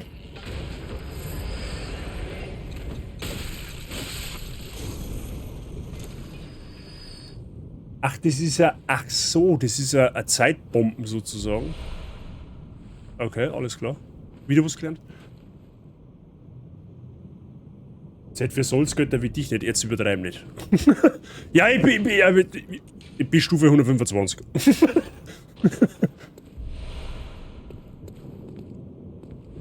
Ah, nein, nicht schon. Nein, nicht die Armasen, ekelhaften Zeckernviecher da. Nein. Ach, du bist noch so dick, oder was? Nein. Gib mir du lieber Blutviollen, das war meine. Oder Quecksilberkugeln, das kannst du mir auch geben.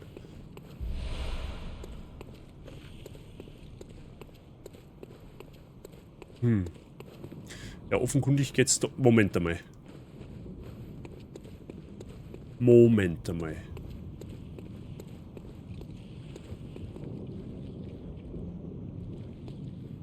Ja, okay, das ist ja instant Selbstmordkommando, wenn du da einfach reinrennst. Die Viecher haben so garstig. Kein Hörst war halb so eklig, wenn die Viecher nicht waren. Ja, da ist jetzt 14 Grad finster drin, oder was?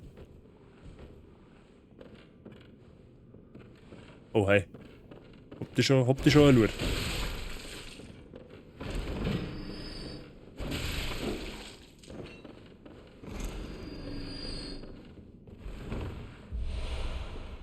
Verspätet. Achso, das. Ah, das ist so eine Zeitbombe, okay.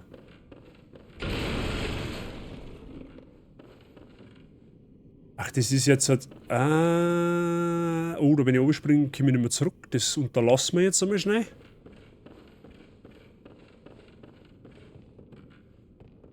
Oh, hi.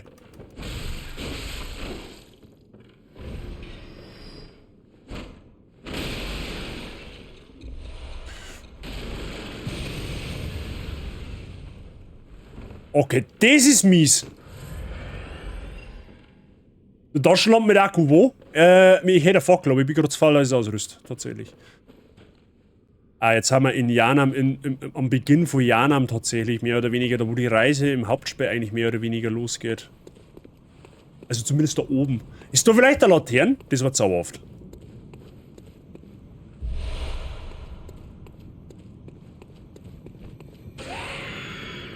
Okay, was auch immer du für ein Geschöpf bist. Los, meh.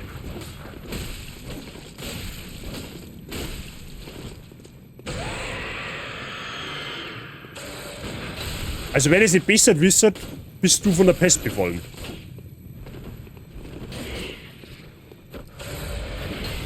Genau, komm du da mit zu mir, aber...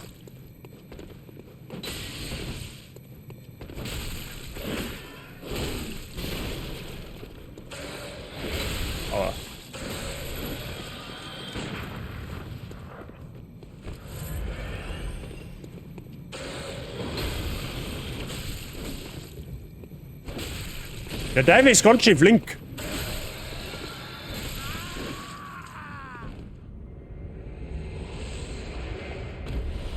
Feuerhammerabzeichen. Weil die check halt einfach gar nichts. Ich sag's nicht, wie es ist. So. Weil willst du.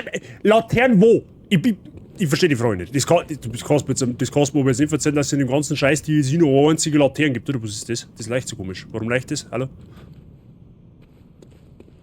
Warum schaut die Stadt jetzt verwüstet aus, wenn es doch eigentlich davor spät? Fackel ist zwäng, du weißt, die wünscht da immer viel Licht. Ja, die Fackel, die gab schon gut Licht, so weiß ich jetzt nicht, aber mit der Fackel bist du in einem Souls-like jetzt auch eher so semi-gut beraten, wenn du mich fragst. Haben wir aufgeräumt. Ja, dann war es aber sauber. Also das hat im Hauptspiel sauberer ausgeschaut, wenn du mich fragst. Ja gut, dann werden wir da oben müssen, vermute ich mal fast.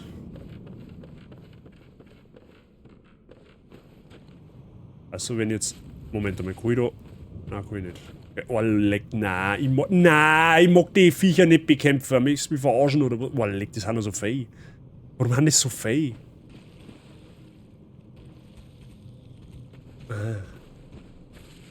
Ja, das... Nein.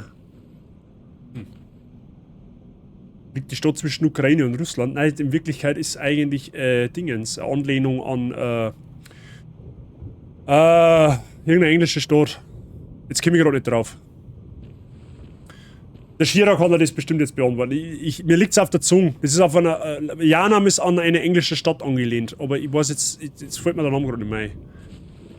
Ja, super, wie soll ich denn jetzt das machen? Sag mir das einmal. Ich weiß es auch nicht. Da wirf ihm halt den Zirkel auf. Was weiß ich, was du tust. Ja, die Frage ist, ob ich jetzt eigentlich. Ah, warte mal, da hinten geht die Treppe auf. Da meine ich, kann es weitergehen dahinter. Newcastle.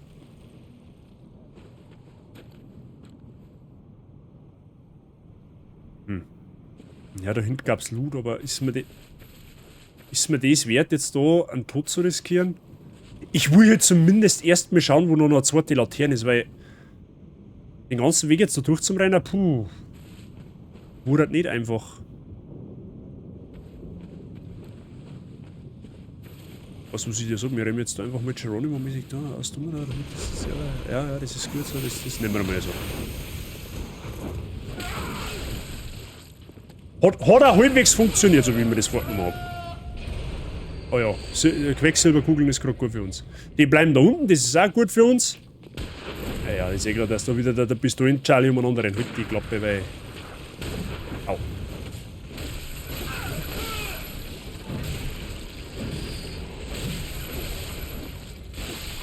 Warum haben da 5 Millionen Jäger um einen Fleck? Das ist ja Wahnsinn. Das ist irre.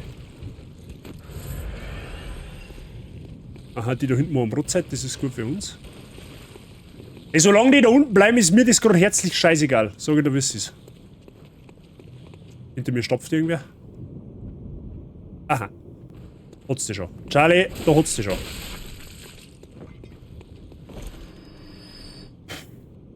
Ja, aber wo weiter? Vielleicht da hinten hin, vielleicht... Ja, da unten stehen wir wahrscheinlich auch. Jetzt pass auf, von da hinten haben wir können wir... Da hinten werden wir anstehen, schaut nicht so aus, wie wenn es da weitergeht.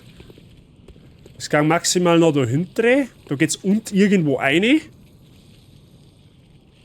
Was kannst du denn da so sagen? Also, das bist du da unten. Ja, herzlichen Glückwunsch. Und was tust du twerken, oder was? Das schaut aber bei anderen nicht besser aus, gell?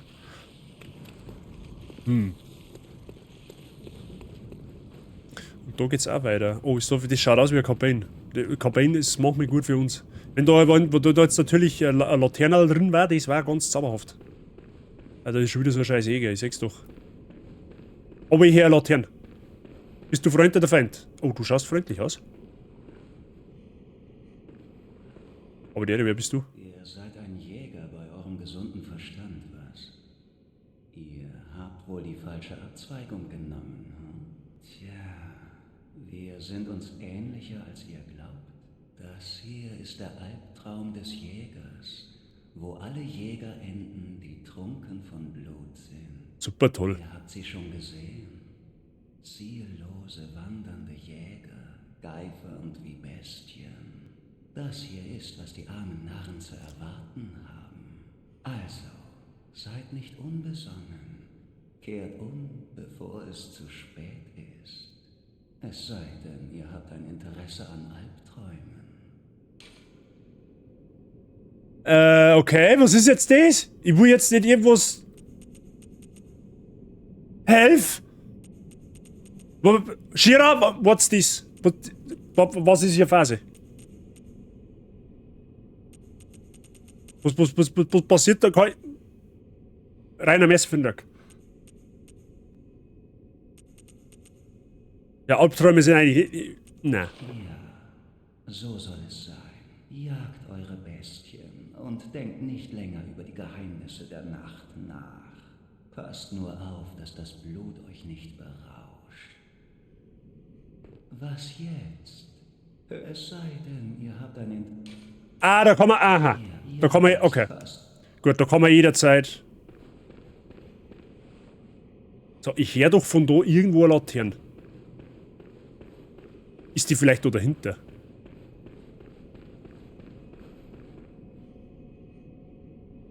Da ist dahinter eine Laterne. Right? Ach, halt die... Walleck! Okay, das habe ich jetzt nicht kommen. Okay, das ist die gleiche Laterne, wo man... Ah, okay, okay. Gut, dass wir da entlang gegangen sind.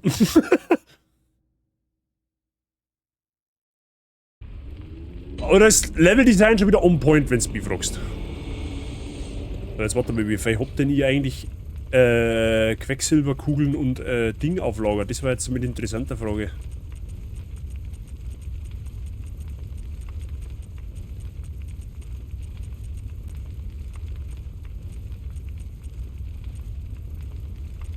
Was ist denn das? Wir haben im Lager?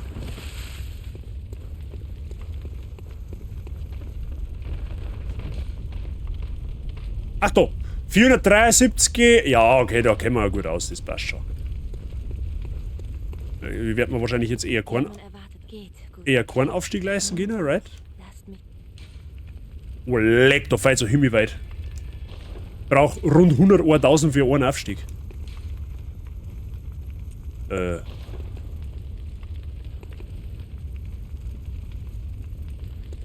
Ja, wo ist jetzt aber der...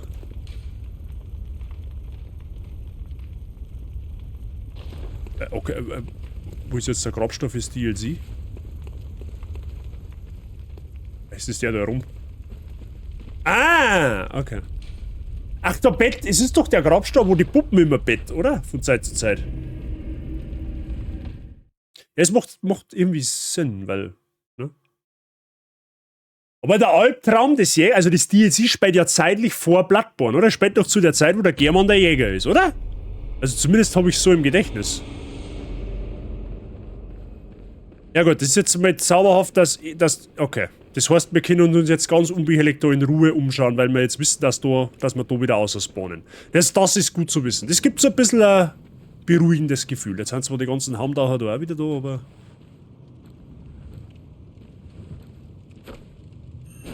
Oh.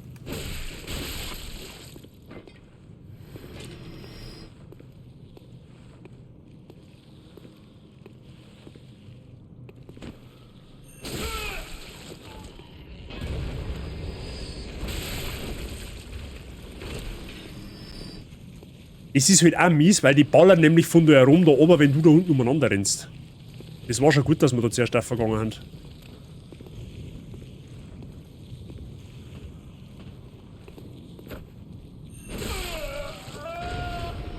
Wir wundern uns nur eher, dass sie alle One-Shot haben.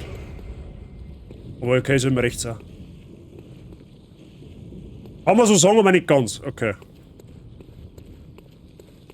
Also ein dezentes Wieder... Alter, das ist doch Selbstmord. Warte mal. Hat's ihr Molly anfällig? Ja, fast.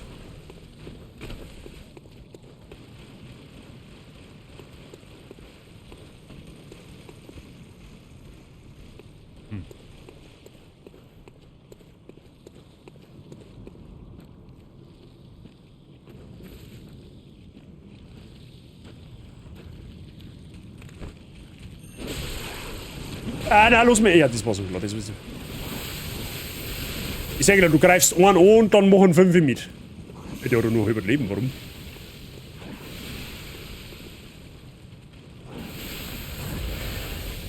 Das weißt aber du auch gewiss, dass ich das noch einmal mache, gell? Ah, der da hinten ist fast am Arsch. Ja, gut, ich kann aber die auch sehen, weil du bist ein wenig gefährlich nah, du, mein Freund. Ja, genau, gell, das ist zauberhaft. Geh du da mal da hinten, da bist du gut aufgekommen. So ist er brav. Na? Tut ja keiner was. Ja, jetzt kommt der andere hergichtelt, oder?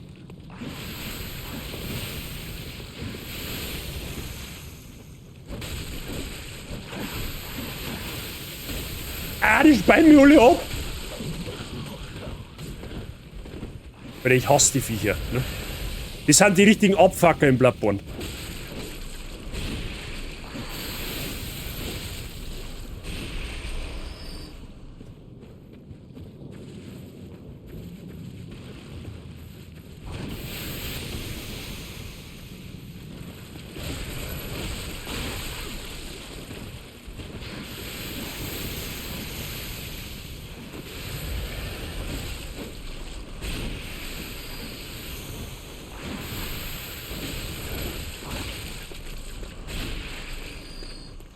Also garstig, wenn die so aufplotzen, ne? So. Wieso? Das ist so vom Gefühl her irgendwie so, du haust eine Stauze zusammen, ne? Und dann macht's an deiner Hausmauer oder an deiner Zimmer. Alter, du Arschloch. Und dann macht's an deiner Hausmauer einfach. Und du denkst, der fuck, wo kommt denn das jetzt her? So hat der gar nicht ausgeschaut. Wo ist denn der jetzt hergekommen? Ach, der ist da noch... Ah, okay, der ist da noch gestanden. Ja gut. Oh, leck, da geht's ja auch noch hinterher. Ach du Scheiße! Kennst du das, wenn du dich an einen Ort erinnerst, aber nicht komplett und der Rest ist nur schemenhaft? Du bist im Old Hunters Nightmare, einem zusammengeträumten Areal verschiedener vergangener Jäger. Mehr sage ich auch schon nicht. Hä? Ist nur schemenhaft. Boah, leck. Also aus dem Stegreif weiß ich jetzt nicht, was du sagen möchtest damit. Okay, warum steht's ihr da alle? Das ist jetzt die Frage, die ich mir stelle. Ah, da hinten liegt irgendetwas. Garantiert. Jetzt gebe ich mir allergrößte Mühe, das umzupümmeln und dann kriege ich wahrscheinlich, keine Ahnung, eine Blutfiole. Sag's doch gleich, wie es ist. Ja, wie jetzt? Ich dachte, du schaust mir den Arsch zu... Hat der an der arschgrunzen Augen oder was? Willst du mich verarschen jetzt, oder? Das ist doch, du trollst mich doch. Du Klong.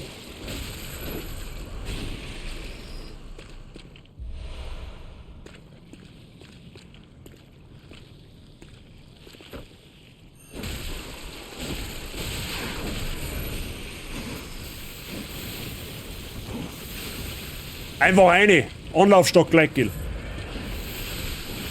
Ja, ja, auf mich zum Spein mit deinem Scheiß.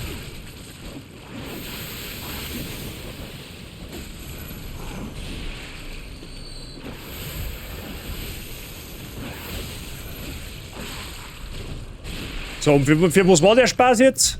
Für Schutzmannshosen, ja, jetzt herzlichen Glückwunsch.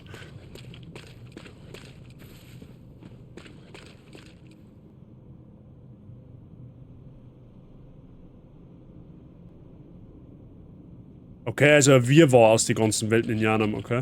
I see.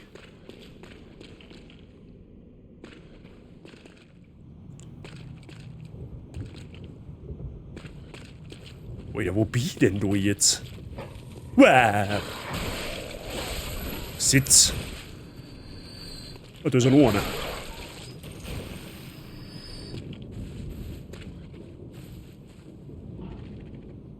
Die checkt einfach nicht, wo ich hin muss.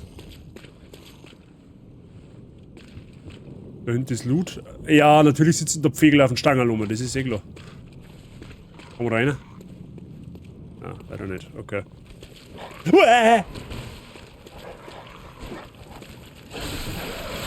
Da sagt noch mal einer, man muss Horrorspiele spielen, um sich zu erschrecken.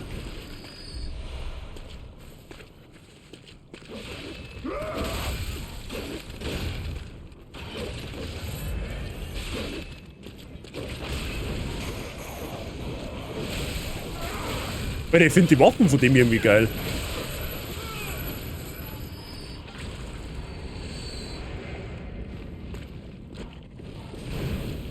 Okay, für das, dass das nur ein scheiß Rabe ist, kriegt er aber erstaunlich wenig Schaden von.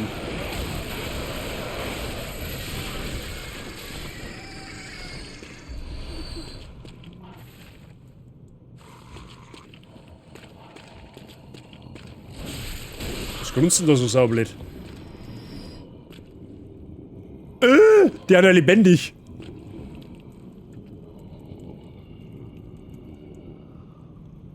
Alter, was?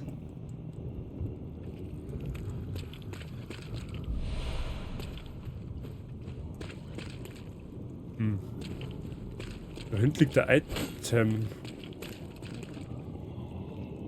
Okay, das ist cringe. Da ist ein Lord da. Okay, ja, jetzt pass auf. Moment. Man muss aber von der anderen Seite noch irgendwie hergehen, oder nicht? Geht's dann? Kann man doch nicht auf? Okay.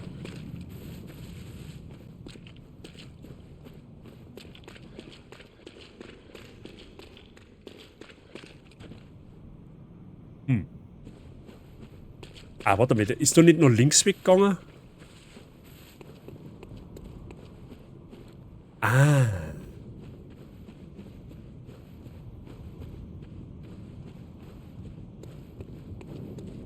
Oh, okay.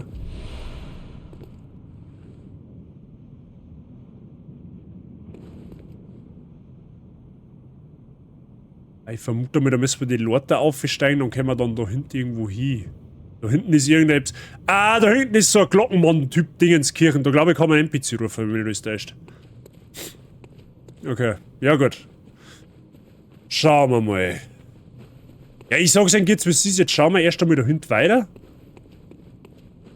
Und da hinten können wir. Wobei, wir kann eigentlich auch gleich da hinten gehen. Dann gehen wir erst da hinten, weil ich glaube, da hinten geht's weiter.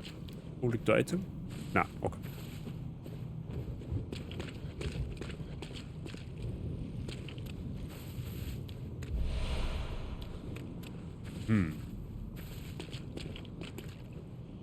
So, da geht der Zecker Kunibert geht da Patrouille. Der interessiert sich aber irgendwie keinen Stecker für uns. Das ist eigentlich an der Stelle mal gut für mich.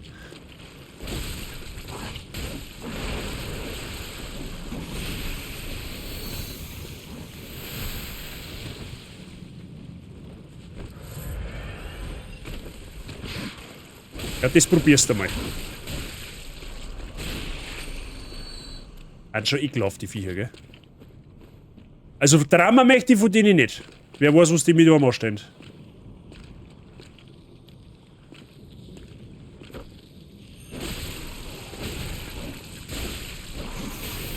Au.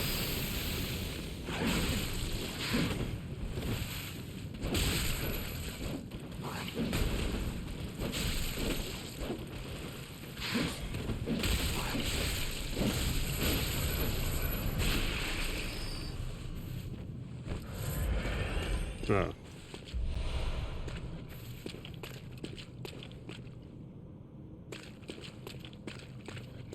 Oh, was bist du? Ah, halt! Hier geblieben! Stopp! Tun Sie dieses nicht. Sitz! Blutsteinbrocken, okay. Aber wo bin ich denn jetzt wieder? Nein, ich mach doch nicht so! Was ist das? Hau ab! Oh ja, natürlich hat der Gatling Gun. Ja, ich sehe keinen Meter.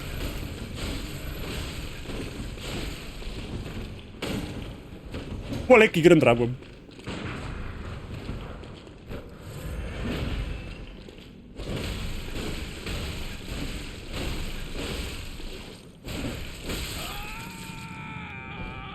Du Arschgeburt.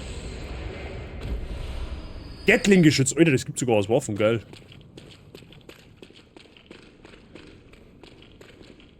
Jetzt, ohne Scheiß, muss man wirklich die Fackel ausrüsten, weil sonst...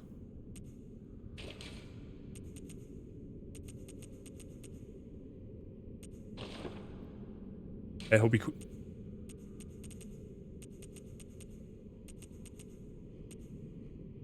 Fackel wo? Ah! Das ist ja logisch. Ah.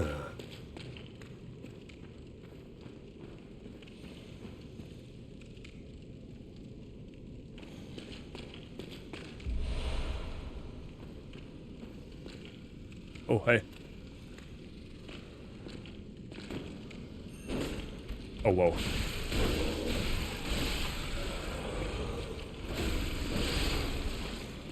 Freunde der Sonne, Bestien haben Angst vor Feuer.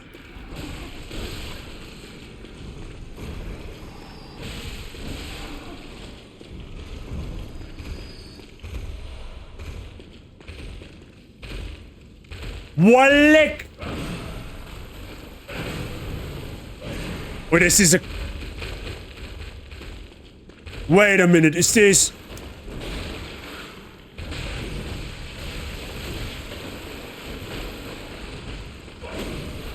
Hey, das ist doch... Das ist doch die bluthungrige Bestie, oder bin ich jetzt komplett bescheuert?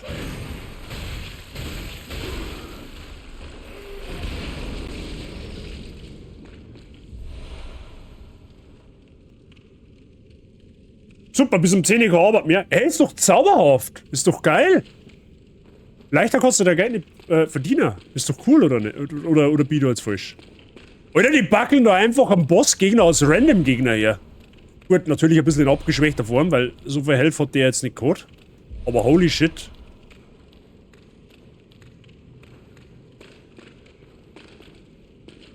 Hey, ich weiß nur nicht. Aber Zeit vergeht halt dann auch nicht. Du, da sitzt du hast jetzt ein schönes, kühles Schöllchen aus dem Automat holen, ne? Flachst in irgendein Eckerl, wo du deine Ruhe hast. Drast deine Kopfhörer, oh, schon wieder Blutsteinbrocken. Drast deine Kopfhörer auf, stellst dein Handy irgendwo hin, was es ihm zeigt, und dann genießt du einfach ein bisschen den Abend, ne? Sofern man genießen kann. Mit dem, was ich da betreibe. Aber... Ja, was hat mich jetzt da gekriegt? Das habe ich gar nicht aufgeschaut. Irgendwas mit A.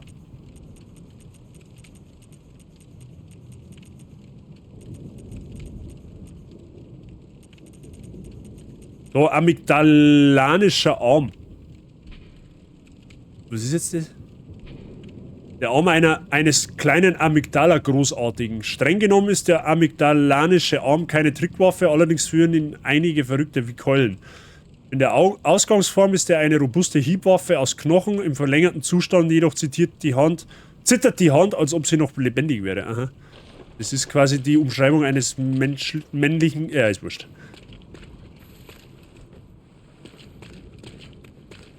Ja, okay, dann haben wir da jetzt abgegrast. Dann können wir tatsächlich dann da hinten weitergehen. Das ist ja auch schon mal was, ne? Dann wissen wir jetzt zumindest, dass wir da hinten weiter müssen. Ah, warte mal, aber da... Nein, da ist nicht aufgegangen. Okay, nevermind. Da hinten warten wir rauskommen. Ah, da können wir vielleicht auf den Loot her. Da kann man noch mal schnell schauen. Moment. Ich glaube, da habe ich Loot übersehen. Bevor rausgeht, ich finde den Eingang noch mal. Moment, der war doch da irgendwo, oder? Da war er, ja genau.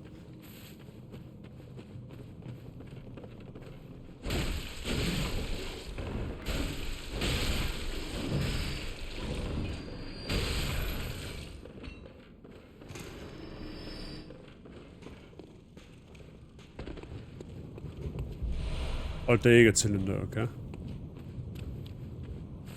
Ja gut. Schaut ja erstmal nicht so verkehrt aus, wenn du mich fragst.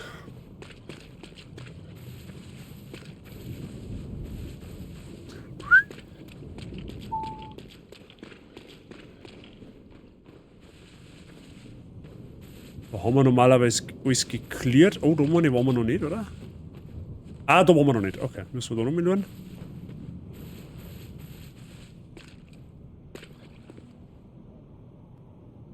Okay, da schaut man, da springt man so.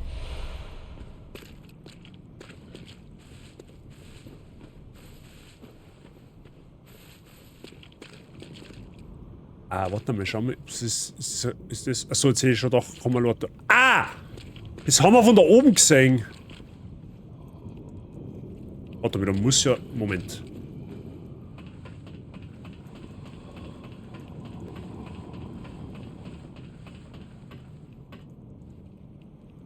Okay, jetzt bin ich da, aber was... Wait, kann man da was... Haben wir noch nichts da? Okay, null. Da könnte man dann... Aha, da könnte man, wenn man sich da oben fallen lässt... Oh, das war knapp.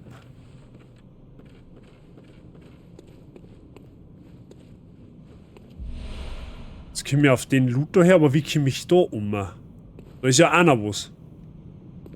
Könnte man bestimmt noch irgendwie aussehen. Was soll das sein? Ein Katapult oder Salven oder?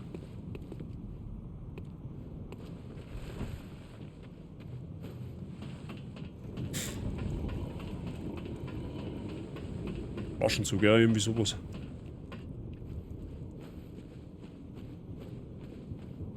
Okay, man kann es jetzt auch da oben fallen lassen. Da ist da hinten Loot. Wenn ich mich da oben fallen lassen kann, kann ich mich aber da wieder droppen lassen. Okay, das heißt, ich komme wieder zurück.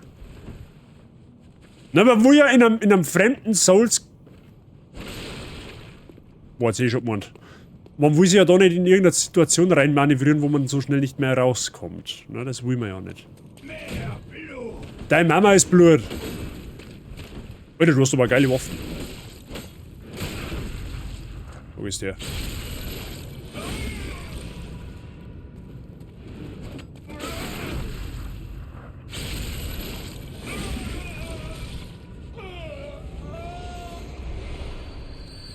Bestienjäger Seif, das ist jetzt quasi dem seine Waffen, sehe ich das richtig? Alter, was die hat... Achso, jetzt sehe ich schon mal. Jetzt sehe ich schon mal, die hat 200 Grundschaden, das war ein wenig heftig. Was hat denn das Sägehackbeil für einen Grundschaden? Hat das 90 Grundschaden? Warte mal, das ist ja das gleiche.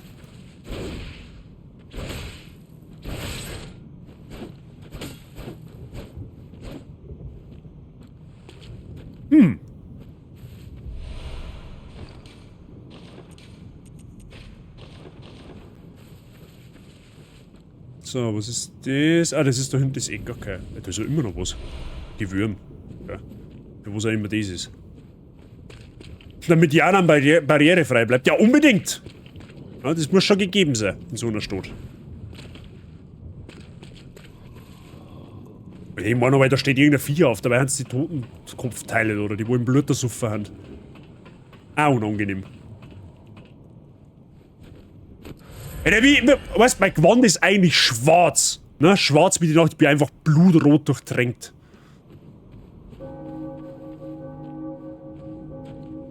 Ja, wo haben wir jetzt da wieder?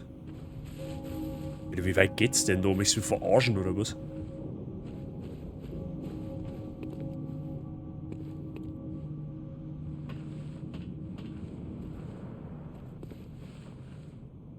Ah, da hinten ist wieder so ein dicker, okay.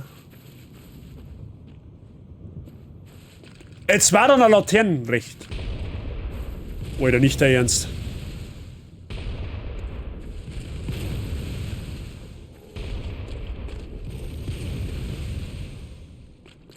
Ja, das findest du lustig dahinter, gell?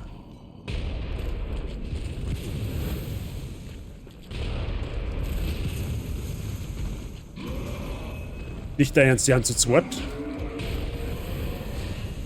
Oh ja, herzlichen Glückwunsch, die haben zu zweit. Ich sag nix.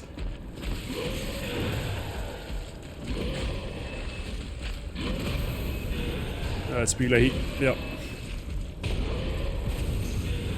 Ah, das ist jetzt bitter. Ja, wobei. Können wir beim Ding einfach durchlaufen. Ich habe halt einfach nichts mehr gesehen. Ich hab mit beide. Wo ist denn der andere gestanden? Den habe ich gar nicht stehen. Da muss man aufpassen, weil den habe ich echt nicht stehen sehen, den zweiten. Aber der ist mies. Der ist richtig mies. Du konzentrierst dich voll auf den, der wo schießt, da vor mir kommt von der anderen Seite einer daher.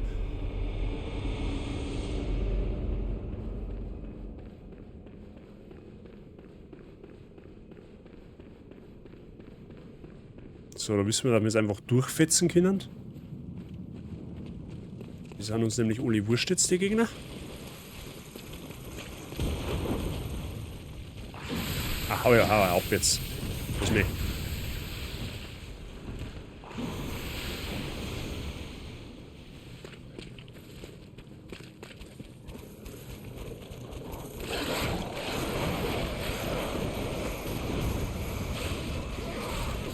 Okay, mir habe so das Gefühl, dass das nicht so einfach wird, nur jetzt aufwärts zu gehen, ohne. Ja, okay.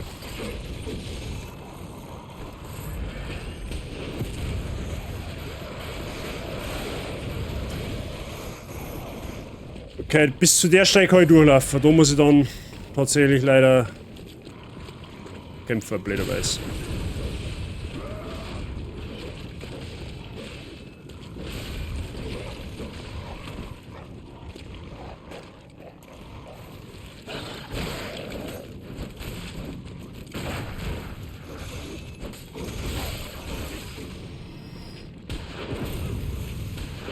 Ah, halt doch dein Futzen!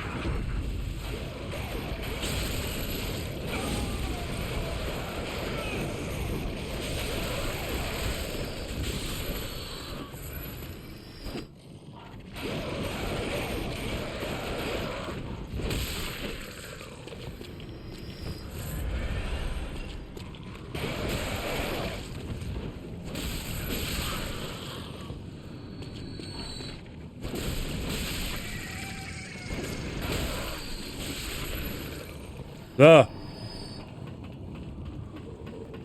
Gut, bis zu der Stelle kann man durchlaufen. Da muss man ein bisschen aufpassen.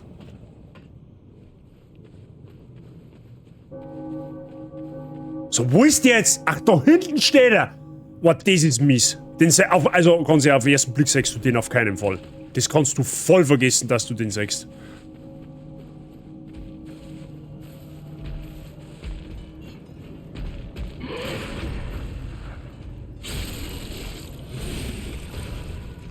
So, jetzt dreh die Spieße mal um, mein Freund.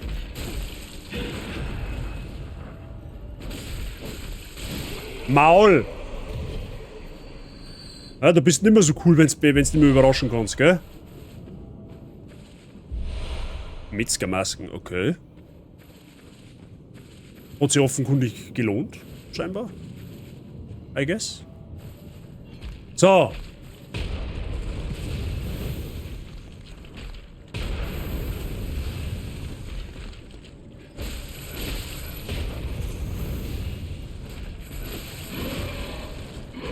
Ach, du kannst mit deiner Kanone zuhauen. Ich denke schon wieder nichts.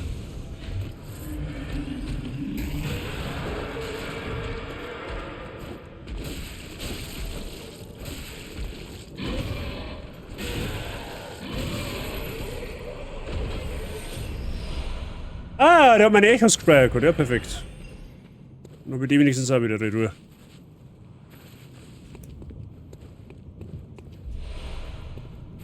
Aber miese Steine auf jeden Fall.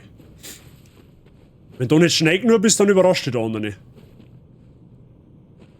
Wobei man ja vorher eigentlich auch relativ... Ach so, ja, weil ich mich da auf den konzentriert habe. Ja, logisch. Dann kommt der natürlich da noch mit der genügend Zeit nach unten zu watscheln. So, was haben wir jetzt da? Wo kann dieser Shortcut sein?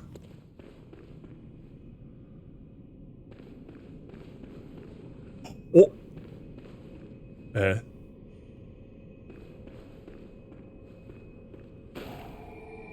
Das ist gut für uns. Das ist indeed gut für uns. Okay, das schaut so ein bisschen aus wie der Zugang zu Altianam. Jetzt schauen wir schon da oben, wo es da hingeht. Halt, hier geblieben. Steinbrocken, perfekt. Ah, das haben wir... Ah, ja. Beschwöre Henriette. Wir haben ja vorher da oben gestanden. Okay.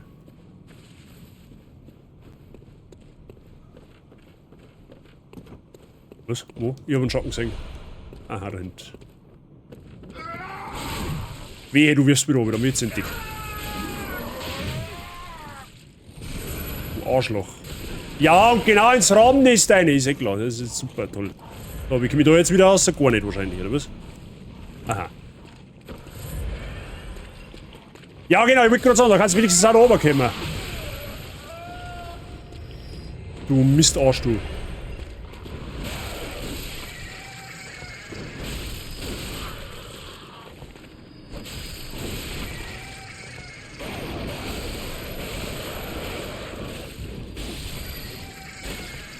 So. Ja, toll. Wo haben wir jetzt? Super, das ist klasse. Gefühl. Ah, jetzt können wir da hinten raus. Was bist jetzt du wieder? Wo ist denn der jetzt hergekommen? Okay, der ist vom Astronomieturm geflogen. Offensichtlich. Eine Wirbelsäge. Alter, du findest zwei ganz schön viele Waffen in dem DLC. Leck mich am Arsch. Dezent.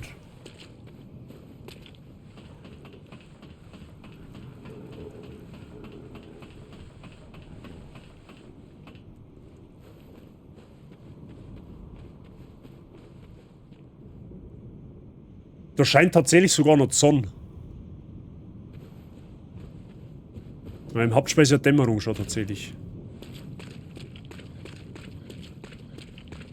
Alter, stell dir mal vor, jetzt laufst du Henker Fußgängerzone und laufst durch so einen Blutbach durch. Da kannst du dich erschießen gehen.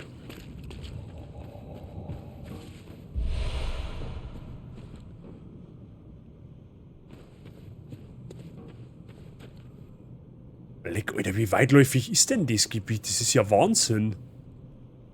Jetzt geht's da noch weiter und da hinten in der Kathedrale, wo die Lampen waren, geht's auch noch weiter. Ach, der klopft an die Tür drauf. Oh. Was? Ich denke nicht, Schnabelmann.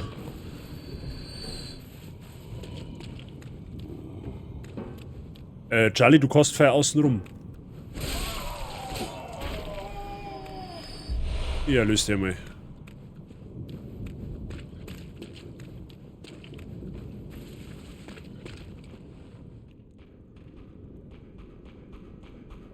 Was?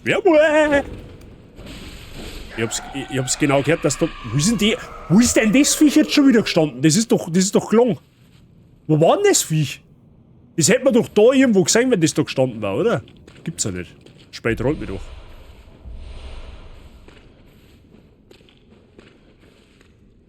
Oh, au. Was? Wo? Leg die scheiß Mistviecher, ehrlich wahr. Oh ja, da ist ein Bossareal. Hier stinkt's gewaltig. Yep, hier stinkt's gewaltig nach Boss. Okay, da hinten ist auf alle Fälle eine Laterne, das ist schon mal gut für uns. Jetzt schauen wir erst nochmal ein Stockwerk weiter oben und dann müssen wir Waffen nochmal herrichten, weil das meine... Das kann sonst in die Hose gehen. Es wird wahrscheinlich sowieso in die Hose gehen, abgesehen davon, weil... Ne, DLC-Boss, first time ever. Kann schon Zeit dauern. So, da ist die Laterne. Da waren wir, ja, okay, nevermind, da waren wir ja unten. Aber da können wir noch. So, na, okay. Da waren wir unten, da glaube ich, haben wir auch alles. Da waren nämlich nur die Glocken, glaube ich, oder? Zum Beschwören, right? Ja, genau, okay. Und das haben wir ja gelootet. Das passt. Außer es geht da noch irgendwo auf. Nö, okay, ja gut.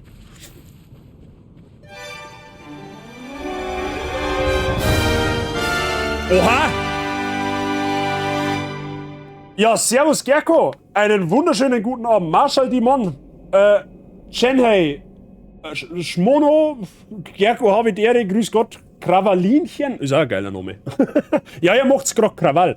Der Name ist quasi Programm. Marshall Demon, dankeschön für dein Following. Grüß euch, wie geht's euch?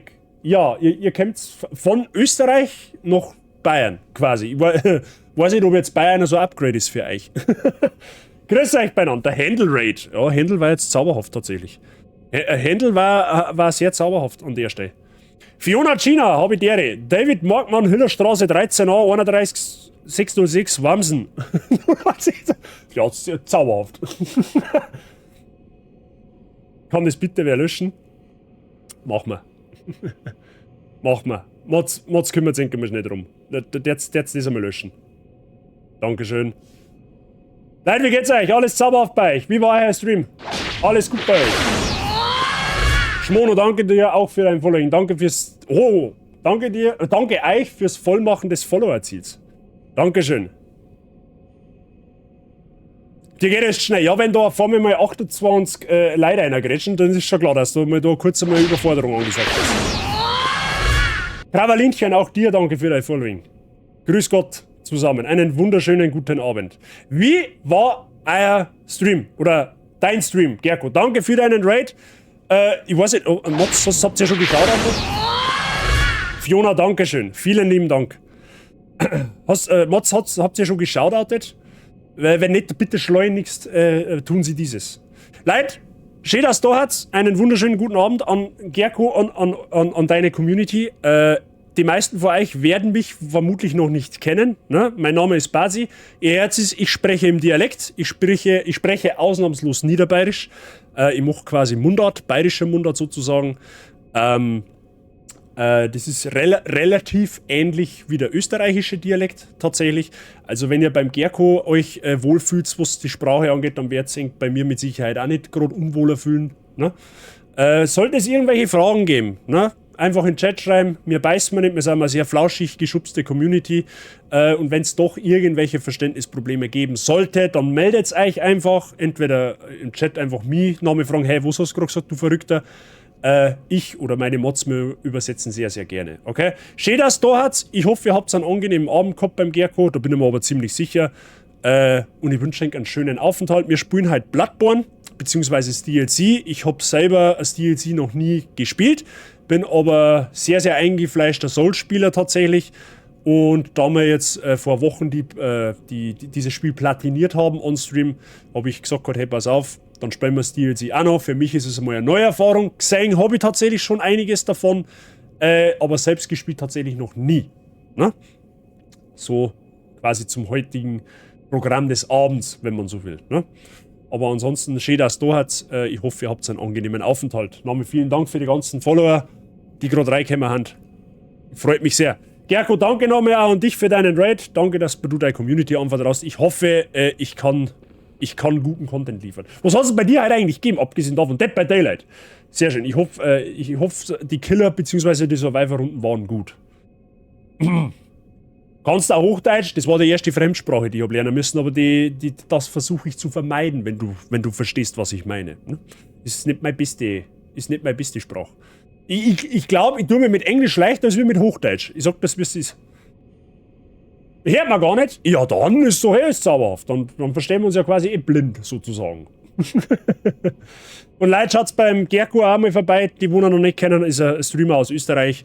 Gern da noch ein bisschen Liebe da lassen. Ne? Also ein Herzal in Form von einem Following, das kostet nichts. Ne? Dort ist seiner Community gleich. Geht's drauf auf ihm, lasst ihm ein Following da. Kostet nichts und tut nicht weh, aber hilft schwer. Ne? Bitte, Dankeschön. Wenn wir die letzten 3 Runden wegrechnen, dann ganz gut. Das hört man doch gern, das ist doch sauber. Hochdeutsch ist ja auch eine sehr schwer zu lernende Sprache. Ja, ich verstehe nicht, wie man das in der Schule antun kann. Ich weiß es nicht. Ja, Fabio, habe der, grüß dich Gott. Wie gesagt, ich finde als eingefleischter Niederbayer, dass Englisch wichtiger ist wie Hochdeutsch. Vielleicht bin ich aber da der Einzige mit der Meinung. Na gut, Freunde, ich glaube, wir werden da nicht drum... Ah ja, genau, ich wollte meine Waffen nochmal auf Vordermann bringen. Jetzt gehen wir nochmal schnell kurz in unsere Hut und dann werden wir uns wahrscheinlich dem ersten Boss in diesem DLC stellen. Schauen wir mal, was das wird. Ne? Kann ja nur schief gehen, quasi. So. Gut, die alte, mit der da kann ich noch nicht aufwerten, das habe ich schon verstanden, aber wir können jetzt auf alle Fälle mal unsere Waffe reparieren. Das glaube ich werden wir so reparieren. Das haben wir. Und vielleicht haben wir mittlerweile Edelsteine gefunden, die wo unsere Waffen ein bisschen besser boosten. Das ist natürlich, war jetzt an der Stelle natürlich ganz zauberhaft. Okay, da haben wir mal nix. Da schaut es jetzt auch nicht gerade gut aus. Nö, da haben wir auch nichts.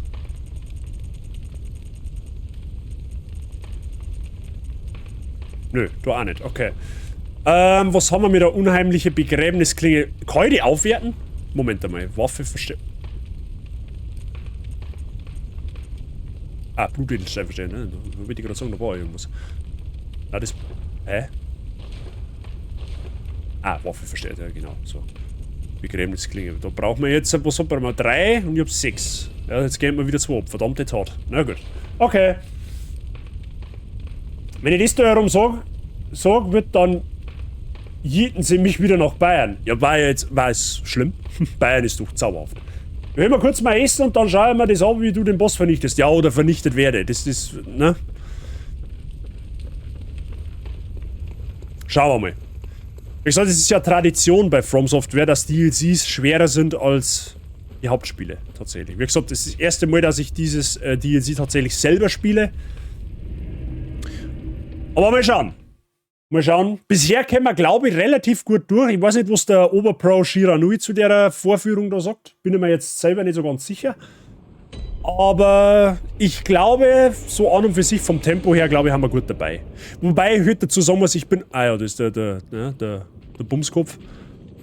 Wobei ich heute dazu sagen muss, ich bin ein bisschen überlevelt tatsächlich, weil wir heute im Main Game alles mitgenommen haben, was irgendwie nicht bei 3 am Baum umhockt. So, wo ist die Hexe von Hemwick gesessen? Die hat mich vorher gerade von hinten angegriffen. Ich will wissen, wo die war.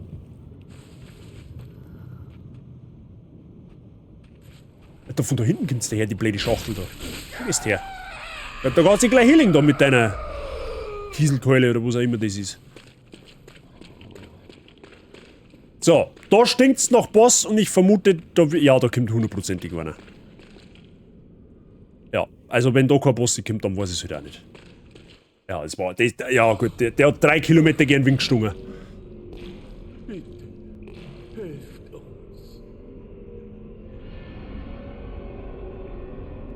Eine hässliche Bestie. Oh, etwas Schreckliches lauert. Ach, der ist es. Ja, da dämmert was.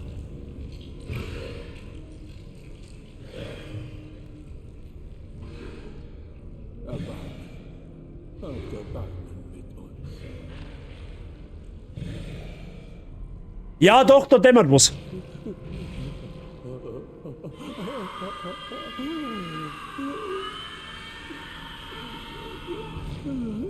Alter, was muss der nur um, dass der so ausschaut? Ludwig, der Verfluchte. Au.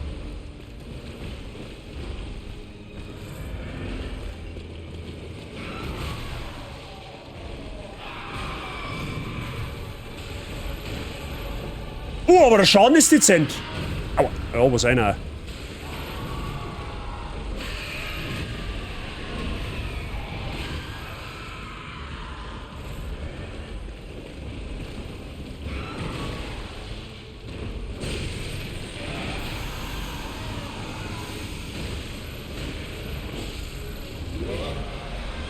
Wo ist er denn jetzt?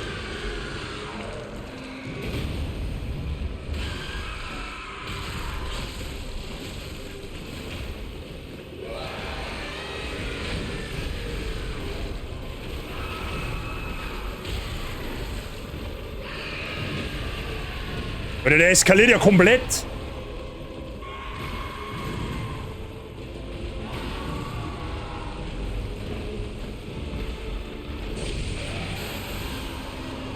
Okay, das ist ein Opening. Oh, was ist jetzt? Oh, die hat eine Phase 2.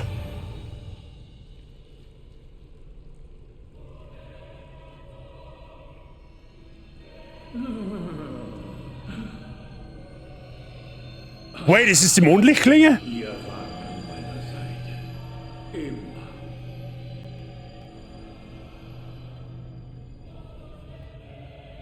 Mein wahrer Mentor. Mein leitendes Mond. Alter, tatsächlich, das ist Mondlichtgroßschwert.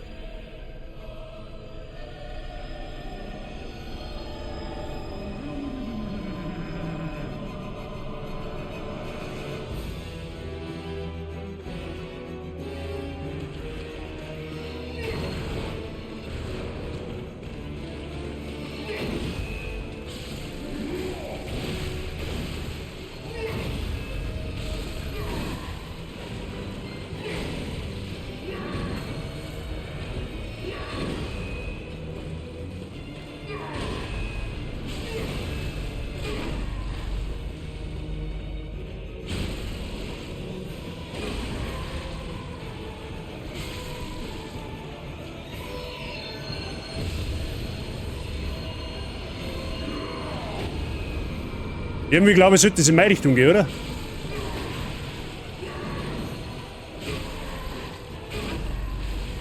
Alter, du kannst gar nichts.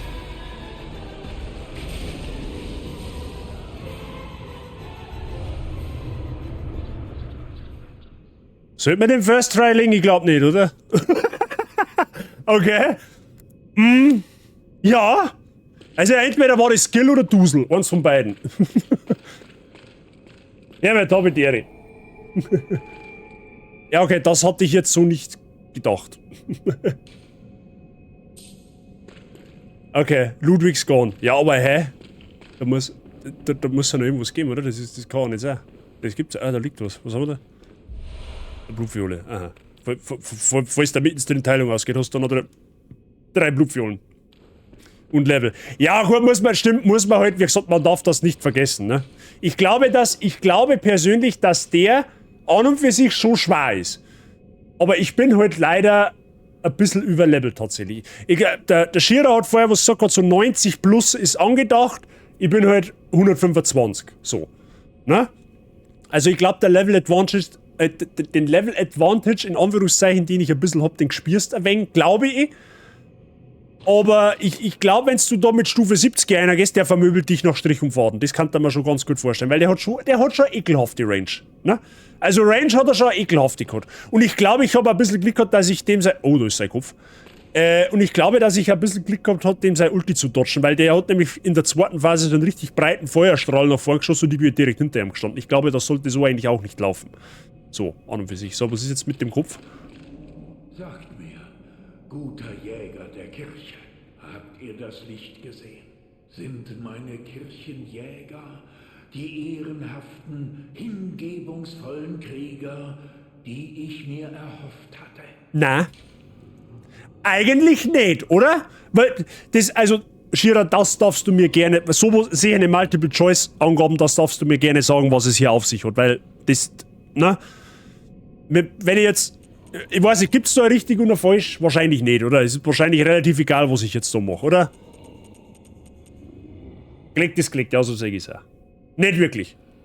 Also ist wurscht, quasi, ne? Da muss ja quasi relativ egal sein. Dann kann man ihm ja fürs Gewissen, weil er ja eh schon mit seiner Optik zu kämpfen hat, kann man ihm ja ein bisschen, ne? Nur Dialog zu machen, okay. Ah, gut. Das ist eine Erleichterung. Zu wissen, dass ich diese Verunglimpfungen nicht umsonst erleiden musste. Ich danke euch. Jetzt kann ich in Frieden schlafen. Selbst in der dunkelsten aller Nächte sehe ich das Mondlicht. Erst hast du über die Häuser. Heiliges Mondlichtschwert. Alter, das kriegst du sogar als Waffen, oder was ist das der Ernst? Der Eruption... Wann hab ich denn den gekriegt? Einen Eruptionshammer, das hab ich gar nicht mitgekriegt. Heiliges Mondlichtschwert, warum kann ich das nicht tragen? Das kann ich nicht tragen, weil... Ach, weil man da kann. Oh, geht. Okay, ja gut. Ja, 8 in dem Fall.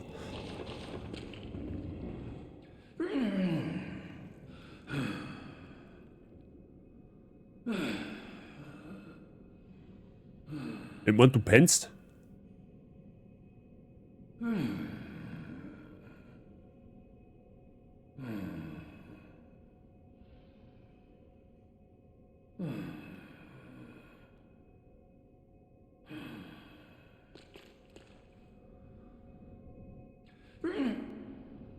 Okay, der pennt scheinbar eh. Das ist seine Art des Schnarchens, okay.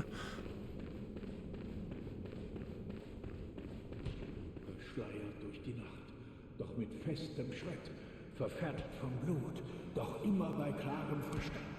Stolzer Jäger der Kirche. Bestien sind ein Fluch, und ein Fluch ist eine Fessel. Nur ihr seid die wahren Klingen der Kirche. Gesperrt. Okay, da braucht man irgendeinen Schlüssel. Und es gibt jetzt aber eigentlich keinen anderen Weg, den ich gehen könnte, rein theoretisch.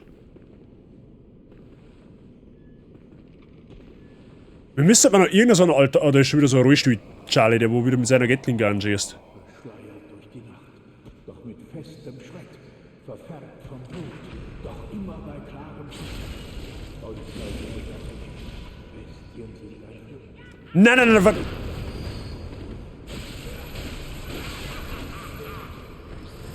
Der hat mir einen Opa auf dem Rollstuhl gekostet, mehr noch dran. Okay, wir brauchen mal irgendeinen Schlüssel, der wo die ganzen Zellen da aufmacht.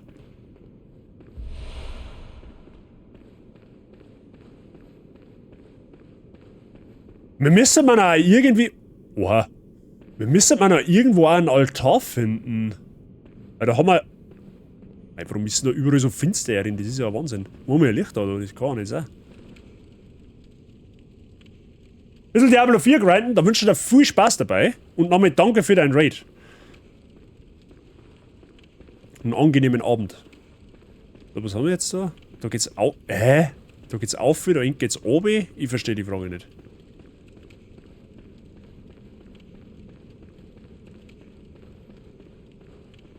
Da ist auch ein Tier. Was mir raten, die geht nicht auf. Seid ihr ein Jäger? Oh. Sehr seltsam. Hört ihr das Läuten der Glocke? Was ist jetzt das schon wieder für eine Scheiße? Warum muss ich da... Warum muss man da jetzt mal irgendeine Antwort... Ja, von mir aus ich es. Lügner. Solche Belanglosigkeiten werden euer Verderben sein. Die Bestien, die ihr sucht, werdet ihr hier nicht finden. Kehrt zu eurer Jagd zurück und lasst diese Nacht hinter euch, wenn ihr könnt. Orte, die besser unbehelligt bleiben. Geheimnisse, die nicht berührt werden sollten. Nur ein Narr würde so unverschämt eindringen. Mach die Tür auf! Vergesst nicht, manche Orte bleiben besser unbehelligt. Nur ein Narr. Ja, dann halt nicht.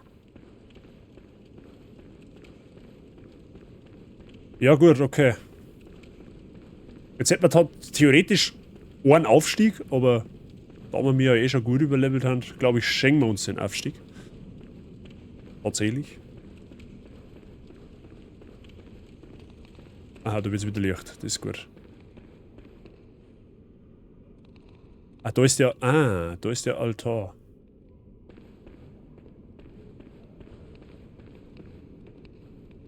Was zur Hölle ist denn das?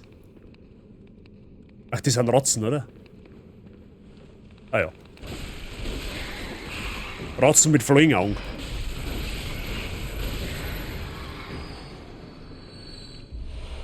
Ah, Blutsteinbrocken, okay.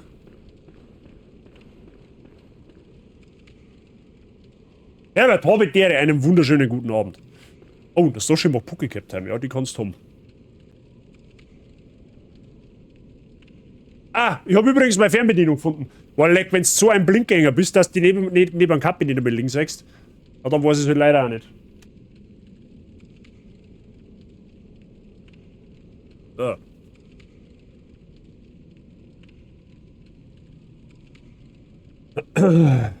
Jetzt schaut zwar dann auch wieder aus wie ein richtiger Vollidiot, ne? Aber ist okay. Auf alle Fälle ist jetzt da der Altar, der alles sagen und wogen nicht da.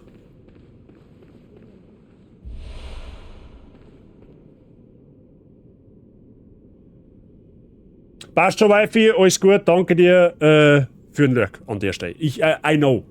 Dankeschön trotzdem. Viel Spaß. Oh, jetzt sehe ich schon mal. Sehe ich schon mal am Blackscreen. Okay, so, pass auf. Wenn da nicht noch irgendwas da... Na, was bist denn du jetzt? Nein. Ab.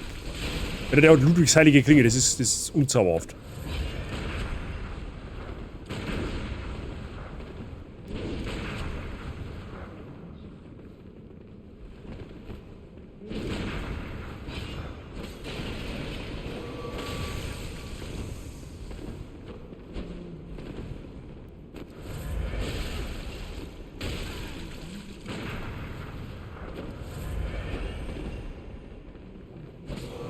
Oder die Mistmatz.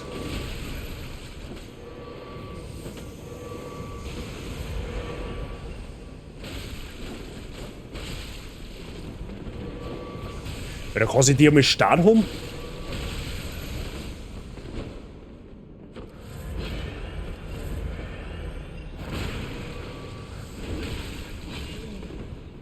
Ja, super toll. Heute dann du mich starten, oder? Ja, perfekt, danke dir. Alter, die ist ja gemein, die springt da umeinander wie bei Some Simple Steps.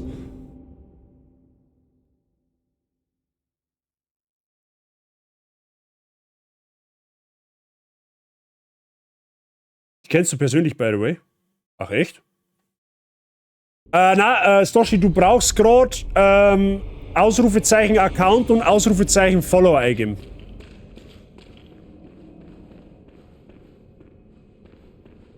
Bei Account sagst du, wann der Account erstellt worden ist und bei Follow sagst du genau, seit wann du gefollowt bist. Verfärbt vom Blut, doch immer bei Klang.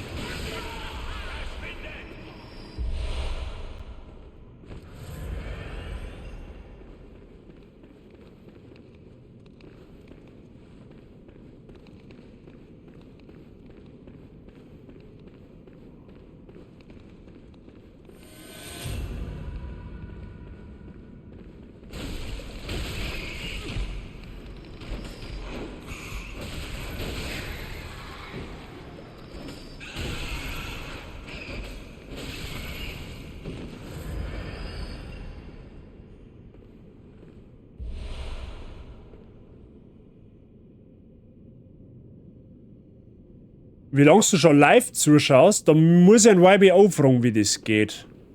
Also den Command Hot Streamer Bot auf jeden Fall, da gibt es auch vorkonfigurierte, das weiß ich, aber da müsst ihr den YBO fragen. Kann ich tatsächlich, das ist tatsächlich ein konstruktiver Vorschlag.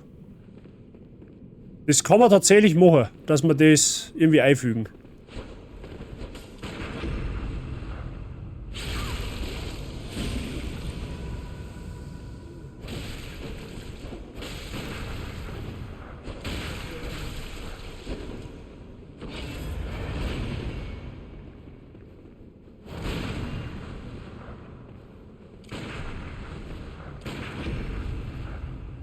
Also, aber wegen schauen wir mal noch Countdown gehen.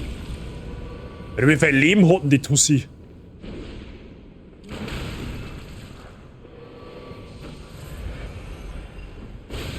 Ah komm hey, warum geht jetzt automatisch der Fokus weg? Mich so verarschen. Was ist denn jetzt wieder? Nimmst du da oder? Ja, das ist gut. Gib mir die anderen nicht auf den Sack. Du kannst nicht so weit davor rennen. Wie, du lebst noch. Stirb!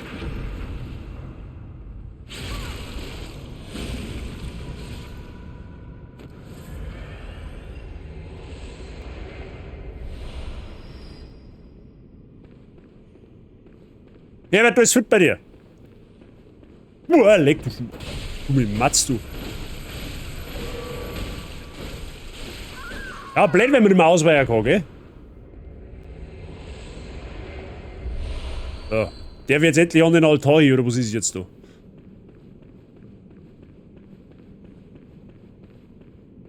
Aha.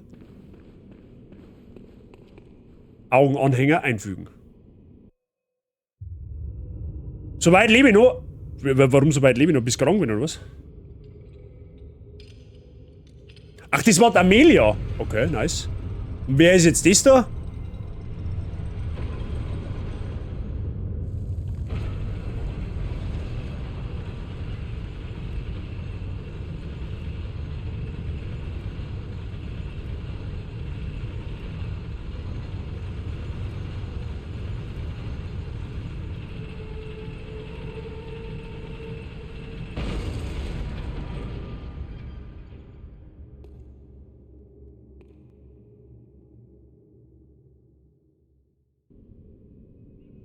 Aha, du so. Aha.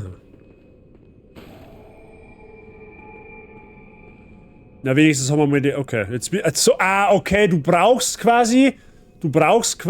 Also, du musst quasi diese Kleriker-Bestie besuchen, dass du das Emblem kriegst, damit du da überhaupt hinkommst. Okay? Net to know.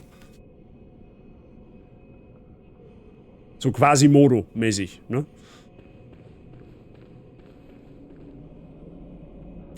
Da kann ich mich auch erinnern. Da kommt danach kommt ein halbwegs schwerer Boss und danach kommt ein richtig schwerer Boss. Da kann ich mich noch, an den Boss, also der nächste Hauptboss, der jetzt sagt, kann ich mich sogar relativ gut erinnern. Das ist Maria. Tatsächlich, Lady Maria. Aber jetzt will ich aber der Vollständigkeit halber trotzdem, erst einmal in den Traum des Jägers schauen, und dann einmal zurück zu dem, ja, zu dem Kleriker-Bestienviech, ob sie da jetzt irgendwas da hat. Da bin ich jetzt gespannt.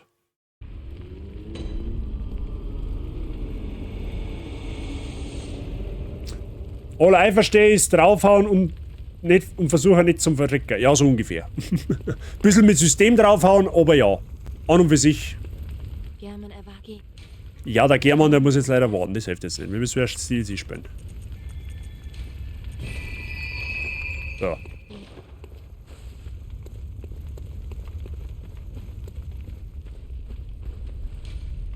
So, das war die da oder Shortcut durchfetzen. Ja, genau, so war das. Wie lange tust denn du? Ja, so 3/4 Stunde ungefähr noch. Und Stashi, merci dir fürs Dosa. Ich wünsche dir einen angenehmen Feierabend. Dann. An und für sich. So.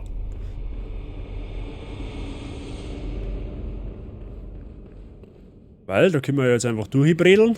Da haben wir uns ja vorher am Anfang auch den Shortcut gleich geholt. Ja, habe ich die fick dich.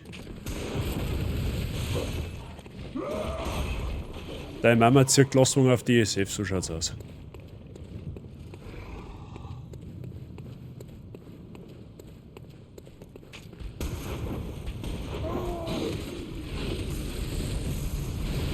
Oh, die Hand beim Teufel, perfekt.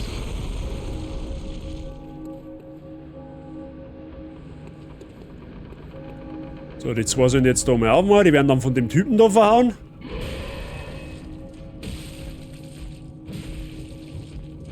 Bisschen ehrenlos.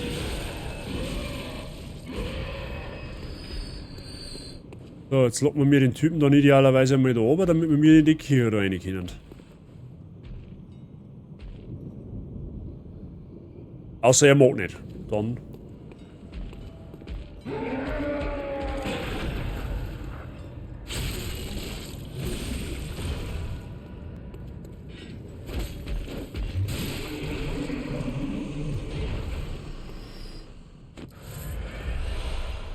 So. Schauen wir, ob da was passiert ist. Ich glaub aber, also ich weiß, dass man gegen den kämpfen kann. Oder auch nicht? Oder verwechselt den Boss? Oh, da hat der gerade zuckt. Zuckt hat er schon. Zuckt hat er schon, ich glaube, dass der gleich lebendig wird.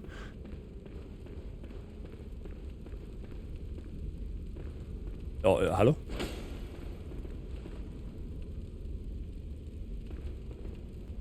Oh ja, gut, dann halt nicht. Ja, also ich hab geschaut, gell? Nicht, dass man dann hinterher einer sagt, ja, du kannst den Boss noch machen. Jetzt hätte ich sogar dran geschlagen. Ja, aber oder verwechselt ich das? Ich bin mir doch sicher, dass wir gegen den Kämpfer gehen.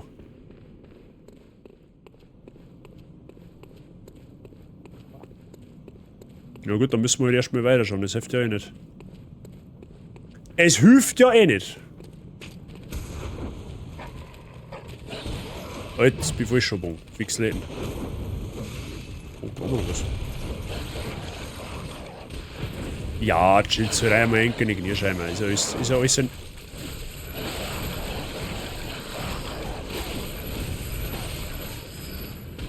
Jetzt beide leben dürfen. Oder alle drei, besser gesagt.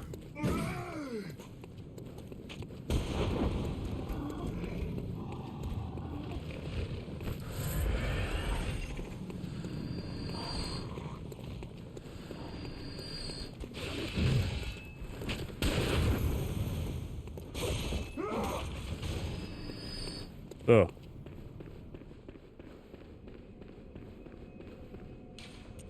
Das Einzige, was ein bisschen blöd ist, ist das Reisesystem. Du musst nämlich immer erst in den Traum des Jägers zurück, damit du überhaupt in einen anderen Ort reisen kannst. Und so hätten wir eigentlich die Laternen eigentlich alle miteinander verknüpfen können, sozusagen. Alles fein. So, das müsste jetzt die Forschungshalle sein.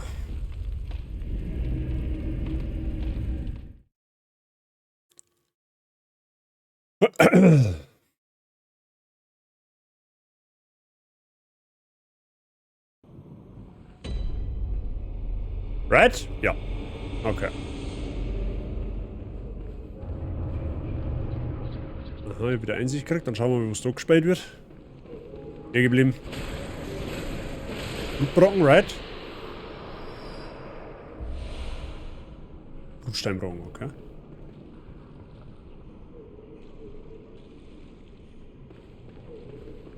Das ist auf alle Fälle irgendeine Art Shortcut. Irgendjemand meine Augen gesehen? Ich fürchte, sie sind in eine Pfütze gefallen. Jetzt ist alles so blass. Ja gut, dann mach ich da nicht einmal dick vom Kopf, aber dann darfst du vielleicht da was sagen, ha? Weil du bist vielleicht ein Vollidiot.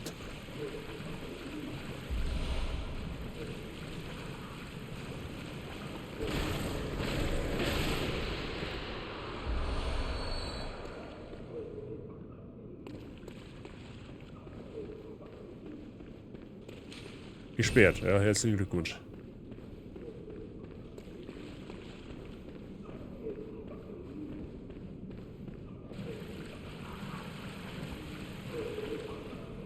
Okay, gut, dann schauen wir. Oh, da gibt's auch noch was. Da gibt's auch noch was. Freunde, da ist noch was.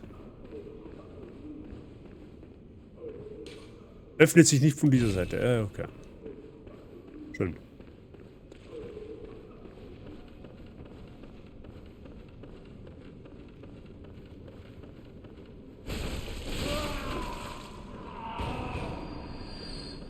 Mal, oh, leck. Mal, es tut mir ja irgendwo leid, aber irgendwo auch wieder nicht. Da hinten grabt irgendein Wurm. Irgendein Kalkwappen oder was auch immer das ist. Ah ja.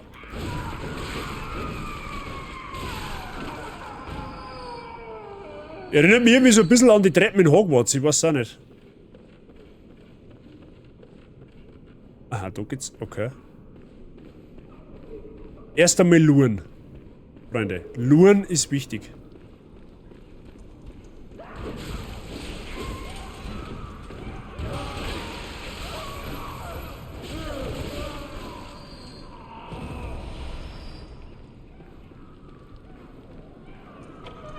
Aha, da kann man aufsperren. Oh, leck, das ist schon wieder so.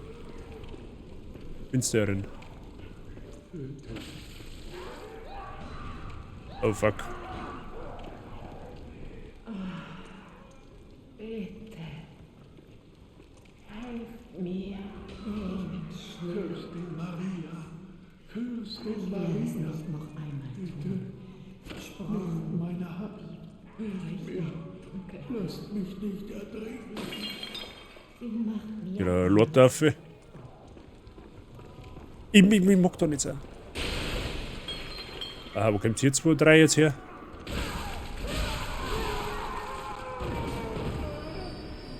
Das Aufhalten in den Gängen nach Unterrichtsschluss ist strikt untersagt.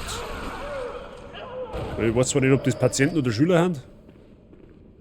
Gut, manche Patienten haben Schüler, manche Schüler haben Patienten, keine Ahnung. Ich weiß doch auch nicht. Ja, was ist jetzt das da? Ich verstehe es nicht. Was ist denn jetzt schon wieder? Wer eskaliert denn da jetzt? Ist doch gelungen, da ist doch niemand.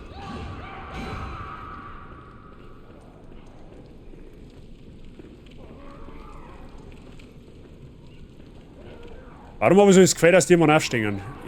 Irgendwie, aber ihr wisst, was ich erlöse einfach gleich, weil alles andere ist eher Käse.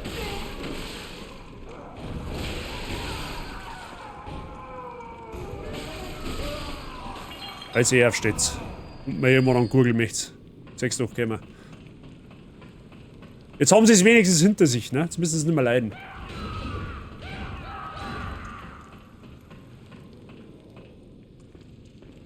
Ich würde mich interessieren, wer da. Ah. Da kannst du ein wenig. Wolle, du bist ein wenig größer.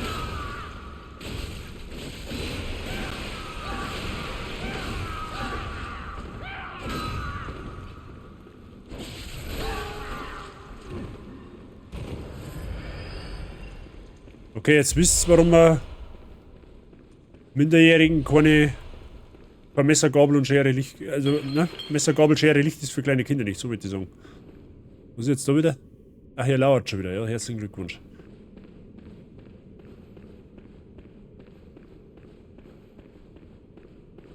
Oh, leck, ist das so ganz schön verzweigt jetzt da wieder, gell? Du, dann machen wir die Tür auf, gell? So, servus, ich werde zum Durchsagen da. Was haben wir denn jetzt? Ach du Scheiße. Wo liegt da, haben wir jetzt ganz schön hoch aufgekommen.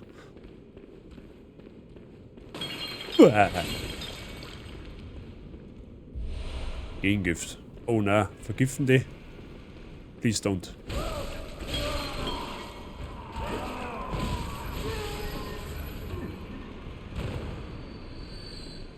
Ja, das ist wieder Patientenzimmer. Da habe ich die Erich, servus, ab ins Bett.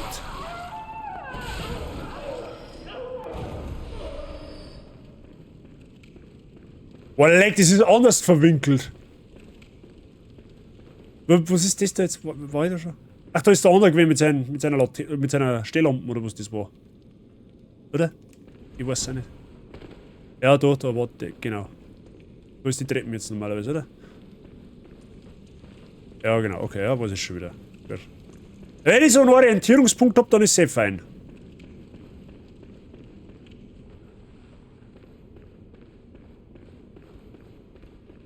Oh, leck, die werden einfach gnadenlos angeschossen von was auch immer da oben da. Ne?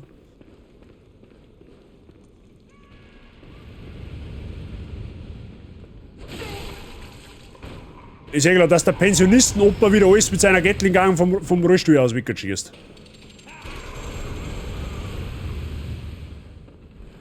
Dann habe ich gleich einen schon jetzt.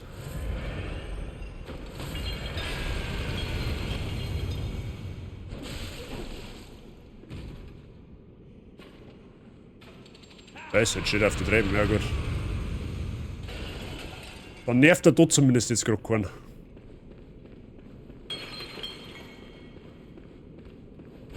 Ah, der hat gleich gar keinen Kopf mehr, ja perfekt.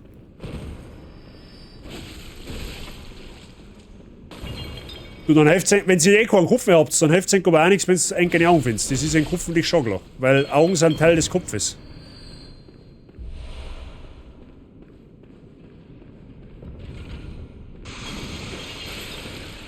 Was war jetzt das? Hä? Was war denn jetzt das?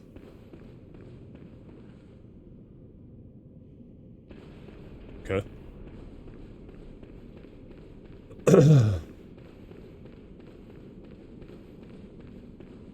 Also ich habe jetzt so mäßig keinen blassen Dunst, wo ich jetzt gerade hin muss. Also ich tendiere mal nach oben.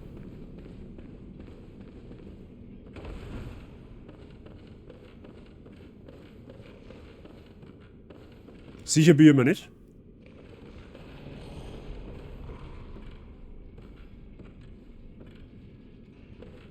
Wobei es halt einfach auch nur nach oben geht, an und für sich.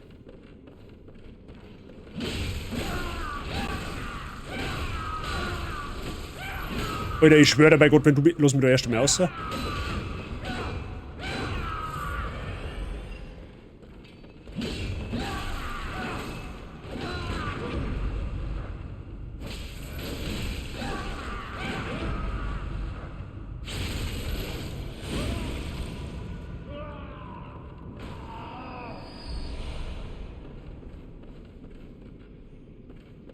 Okay. Gut, das Ding ist, wenn die natürlich so oft hintereinander zuhauen, dann kannst du sie recht schnell kontern.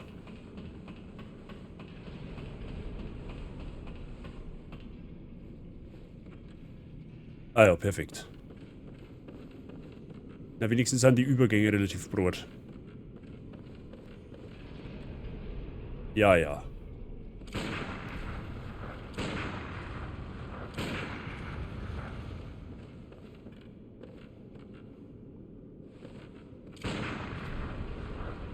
Das kannst aber du gleich vergessen, dass du mit oberhältst.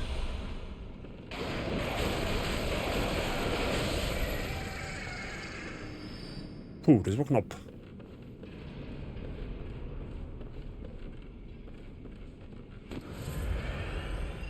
War jetzt erst einmal auf sicherem Boden.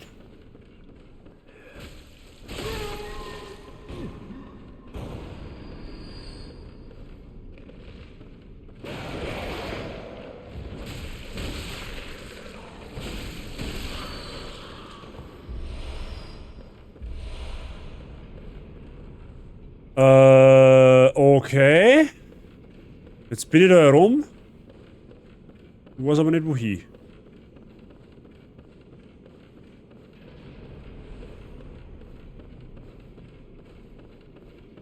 Ach, da ist er. Ah, da ist ein Hebe. Da schau her.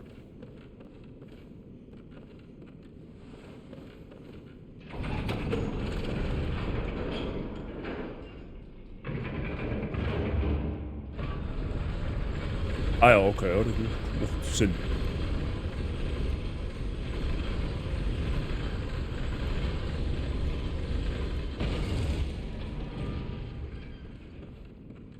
Oder auch nicht. Lol. Da hinten ist ein Lotter.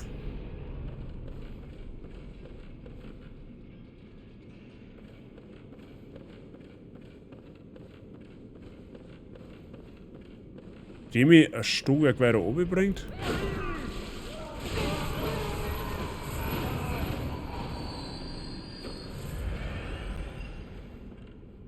Die bringt...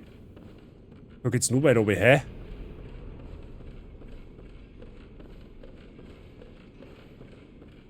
Ach, Kimi, ach so, jetzt hat sich diese Runden auch alles verdraht, okay.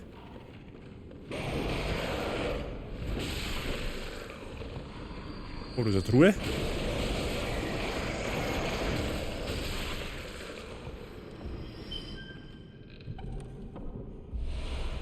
Betonspult-Edelstein. Okay, so ganz schlau wie ich jetzt da nicht draus, aber...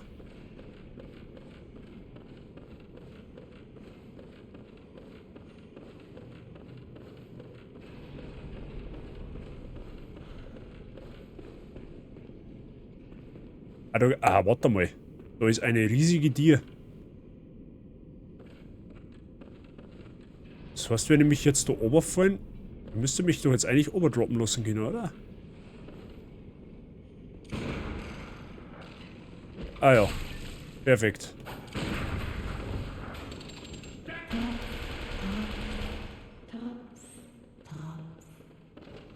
Was Tropf, Tropf?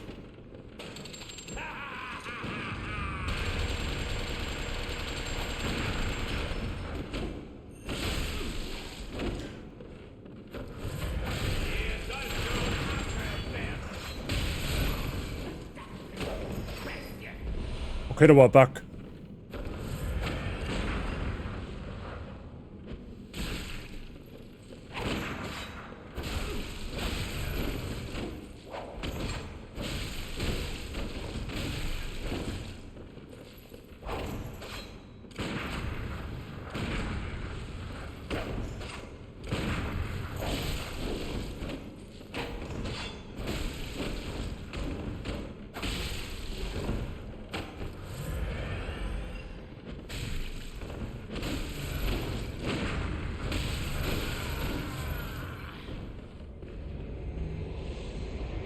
wenn er doch einfach stirbt, war für alle Beteiligten das Einfachste.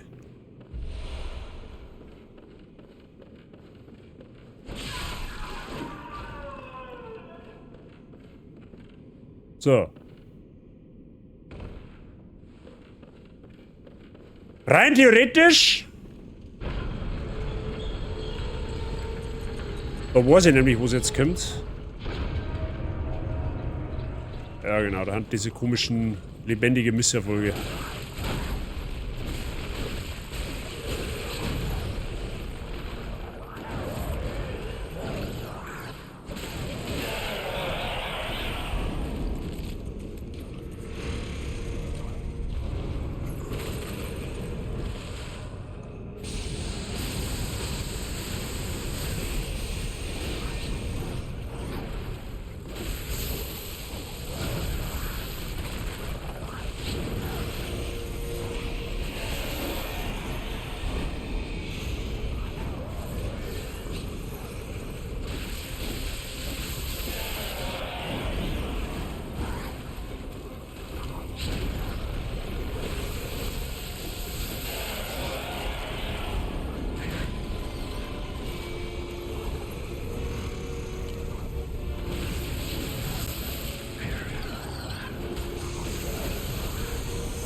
Oh no.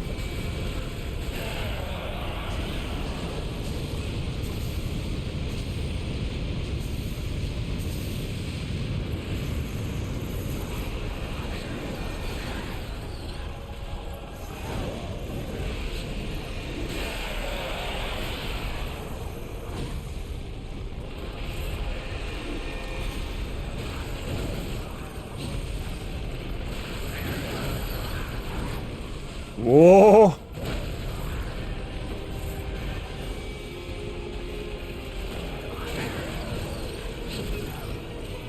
Ernsthaft, ich habe jetzt keinen von den drei irgendwie getroffen.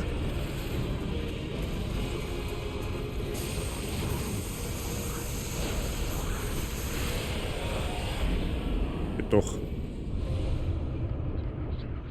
Astraler Uhrturmschlüssel, okay. Ich muss raten, den brauche ich, dass ich da reinkomme und dann kommt der eigentliche Boss erst. An das kann ich mich nämlich tatsächlich aus den Videos erinnern. Da kommt jetzt Lady Maria, die einer der geilsten, aber einer der schwersten Bosse tatsächlich ist. Schauen wir, ob wir die gehandelt kriegen.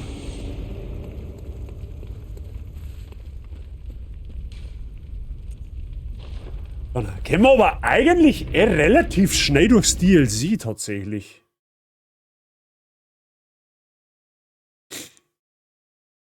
Weil ich weiß, der Endboss kommt noch.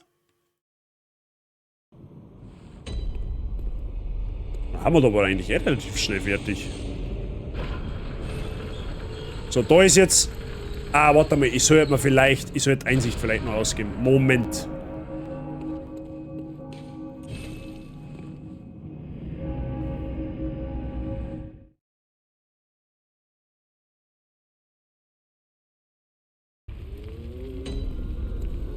Wir haben jetzt 15 Einsicht. Das macht natürlich das Spiel ein kleines bisschen schwerer. Ich habe da 22 gelagert. Wie viel habe ich vom Blitzpapier? 24. Ja, kaufen wir da mal 6. Da mal 5. Dann haben wir noch 4 Einsicht und passt tut's.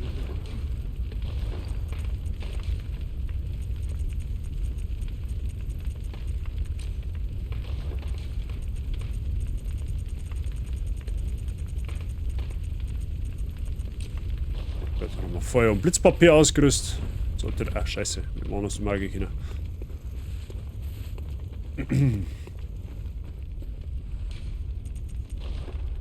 Gut. Wir gucken. Schauen wir uns den Boss nur an.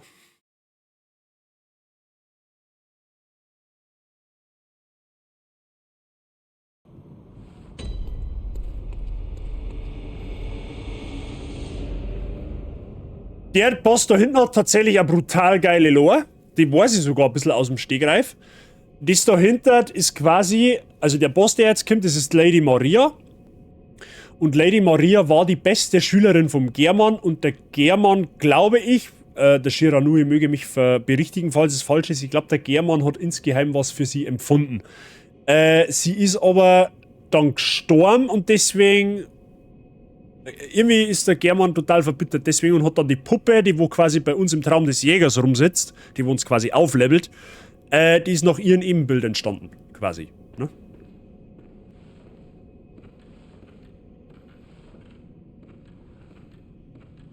Aber ich glaube, der Boss hat sogar Cutscene.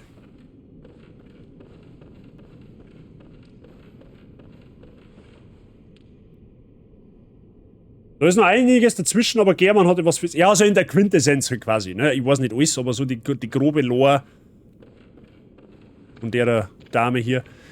Die braucht man nicht einmal... Ne? Man kann ja jetzt quasi da aus dem Gesicht, kann man ja sehen, die ist halt 1:1 die Puppe aus dem Traum des Jägers. So, ne? Das ist quasi in German ihre beste Schülerin gewesen.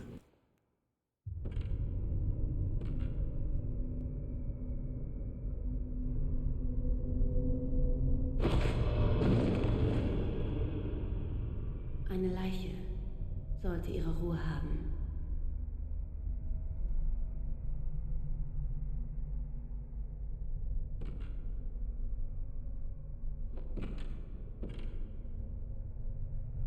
Oh, ich kenne das gut. Wie die Geheimnisse so süß locken. Nur ein ehrlicher Tod kann euch heilen.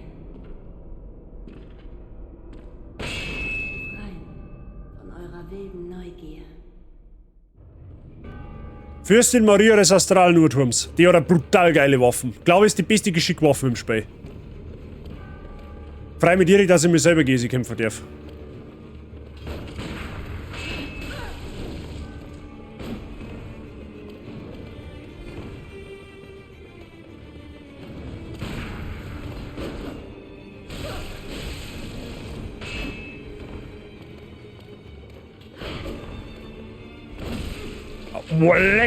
Walleck, die macht richtigen Schaden.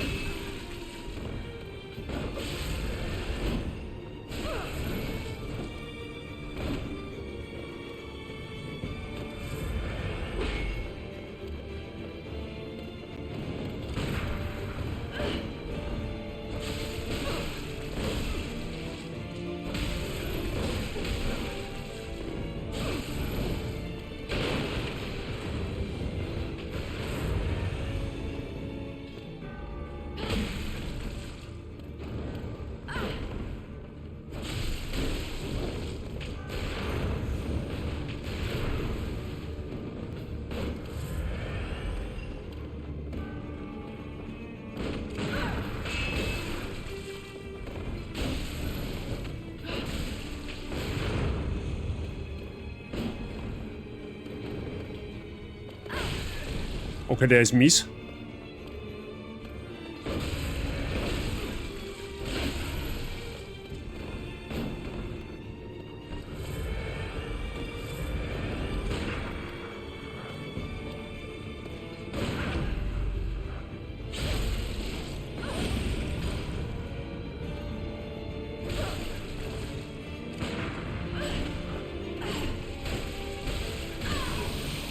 Die zweite Phase ist brutal.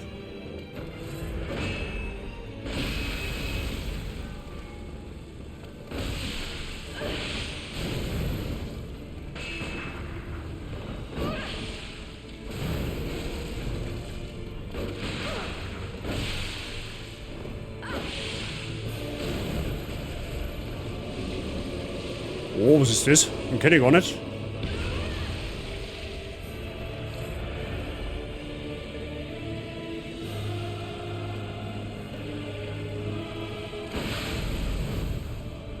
Nein! Spät.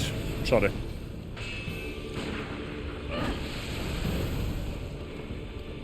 Alter, Zentis... Boah, leg die Zens Blut an.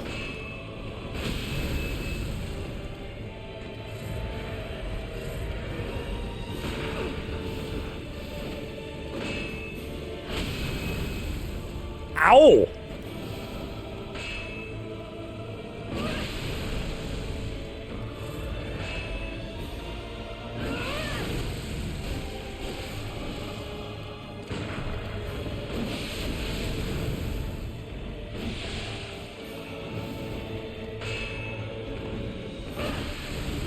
Okay, dann ich dachte, ich kann umrutschen. Au.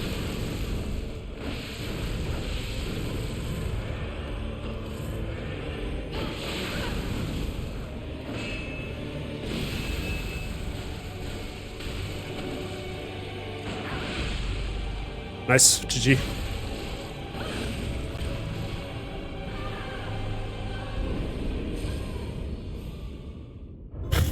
Cooler Kampf.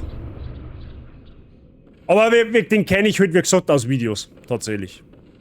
Deswegen ist der also relativ klinglaufer.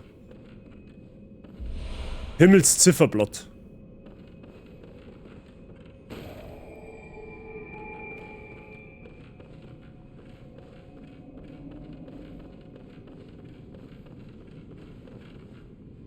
Himmelszifferblatt hochhalten, ja, okay.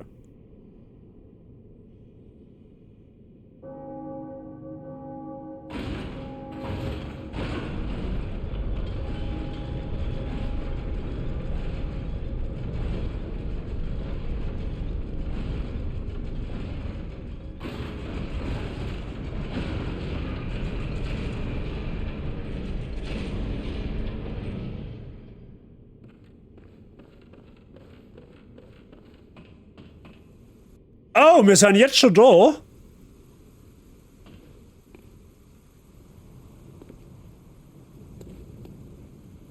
Okay.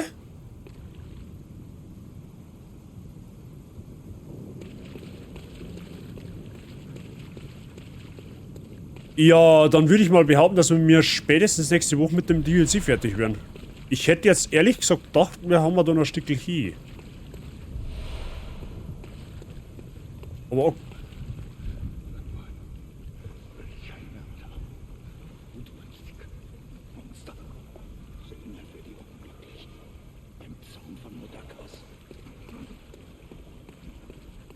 Jetzt ist die Frage, ob ich da noch mit zurückkomme. Wenn nicht, dann brauche ich ein Zeichen des Jägers. Habe ich aber dabei tatsächlich. Ah, da können wir jetzt so gar nicht mehr runter. Okay, ja gut. Auch in Ordnung.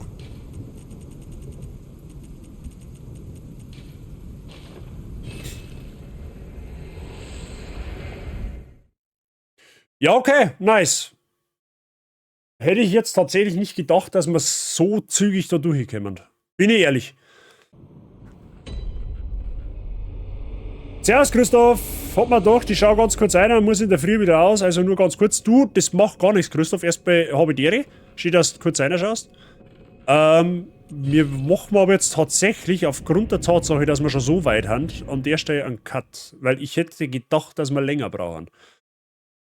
Aber sonst hoffentlich alles gut bei dir. So, das ist quasi das Ebenbild von dem Boss, das wir gerade besiegt haben, nur halt in weniger zintig. So. Ne? So, lass mich sehen, dann machen wir da weiter. Mehr Ausdauer schubt er bekanntermaßen nie. So, dann schauen wir noch, ob ich noch meine Begräbnisklinge irgendwie weiter aufwerten kann. Unheimliche Begräbnisklinge. Ah, jetzt brauchen wir nochmal einen Blutsteinbrocken. Dann hätten wir schon auf Stufe 9 tatsächlich.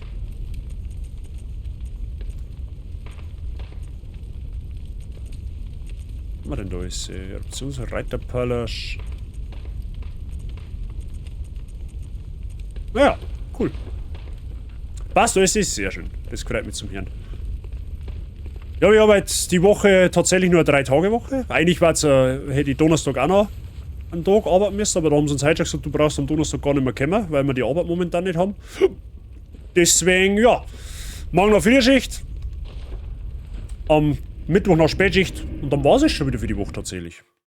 Für eine ganze Woche eigentlich. Ja, fast eine ganze Woche, weil ich muss dann erst nächsten Mittwoch wieder anfangen. Und da gehe ich wahrscheinlich auch wieder gerade 1 oder 2 Tage in die Arbeit, weil Kurzarbeit und so. Mal schauen. wie's wird tatsächlich. Aber gut, Leils. Es ist zwar noch nicht, ich wollte zwar eigentlich bis 9 machen, aber ich hätte eigentlich gedacht, dass wir dann noch noch ein paar Meter haben, bis wir da haben, wo wir haben. Weil quasi dieses nächste Gebiet, wo es jetzt kommt, ist eigentlich das Finalgebiet im DLC. So, und da in diesem Gebiet wartet dann auch der Finalboss. Das machen wir aber tatsächlich dann nächste Woche. Okay?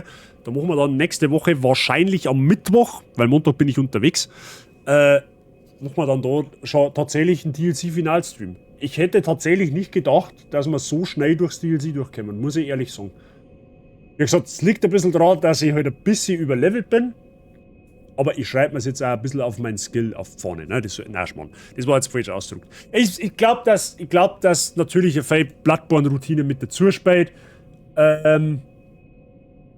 Und natürlich spielt es auch ein bisschen in die Karten, dass es für mich nicht komplett blind ist. Natürlich spiele ich es zum ersten Mal selber. Aber ich habe halt einen Teil dieser Bosse tatsächlich schon vom Saying her kennt. So. Also Lady Maria auf jeden Fall, die habe ich bestimmt schon, keine Ahnung. Die hat mir damals so stark gefallen, vom Design her einfach, die habe ich mir bestimmt 20 Mal in irgendwelche Videos angeschaut. Und da schaust du natürlich, da pulst dann natürlich das eine oder andere als Souls-Spieler in Erinnerung. Aber ich weiß aus Kreisen der Souls-Spieler, dass Lady Maria, die wo wir da eben gerade bekämpft haben in dem Turm, dass die verdammt schwer ist eigentlich. Also da haben einige zu knabbern, bis dass sie da durchgekommen haben, wenn du den Boss wirklich überhaupt nicht kennst. Der nächste Boss treibt es aber dann tatsächlich auch nochmal auf die Spitze. Der ist bis dato einer der schwersten Bosse im Souls-Genre gewesen. Ob er es heute noch ist, weiß ich nicht. Also er ist bestimmt schon abgelöst worden, aber er war lange Zeit einer wenn nicht sogar der schwerste Boss in From Software Haus. Aber den sagen wir dann beim nächsten Mal tatsächlich. Genau. Aber an und für sich, das DLC spielt sich cool, auf jeden Fall. Macht Spaß. Wie gesagt, wenn es halt nicht komplett blind war, wenn es jetzt komplett blind war, war es natürlich nochmal was anderes. Wie gesagt, ich kenne die eine oder andere Passage in dem Spiel. Von daher nimmt es mir nicht gar so krumm. Das nächste Souls-Spiel, wo ich blind spiele, kommt bestimmt. Ne? Das kommt zwar heuer nicht mehr, weil das nächste Souls-Projekt nach Bloodborne wird, nämlich Sekiro, was wir platinieren. Sekiro kenne ich quasi auch mehr oder weniger wie meine Westentaschen. Habe ich genauso oft wie Bloodborne durchgespielt, ich glaube 7 oder 8 Mal. Von daher ist jetzt auch kein unbeschriebenes Blatt nicht in meine Richtung. Oder von meiner Seite aus, wenn man so will. Ne? Aber gut, ansonsten hoffe ich, dass es euch Spaß gemacht hat. Ich hoffe, es habt euch unterhalten. Ich finde es war cool, wieder live zu sein auf alle Fälle. Also jetzt eine ganze Woche nicht live sein, war irgendwie auch komisch. Aber irgendwo habe ich es auch gebraucht tatsächlich, nach dem verkorksten Horror-Oktober. Aber ich habe jetzt auf alle Fälle wieder Bock, wieder Content zu machen. Ich freue mich auch jetzt dann wahnsinnig auf den Freitagsstream. Abends, wie gesagt, Freunde, spielen wir Mario Kart, machen wir einen Community-Stream. Nach dem Horror-Oktober und nach dem Bloodborne-Gemetzel ist Apps Bunz wahrscheinlich auch wieder mal nicht schlecht. Habe ich vor Wochen schon versprochen, dass wir das machen und jetzt machen wir es tatsächlich auch. Also wie gesagt, Freitagabend 19 Uhr. Alle, die eine Nintendo Switch besitzen, sind herzlichst dazu eingeladen, mit Mario Kart mitzumachen. Gerne auch mit Voice. Ansonsten ja, wird bestimmt ein lustiger Abend. Freue mich schon drauf. Und ja, jetzt schauen wir noch schnell, wer noch live ist. Vielleicht ist die Caro noch live.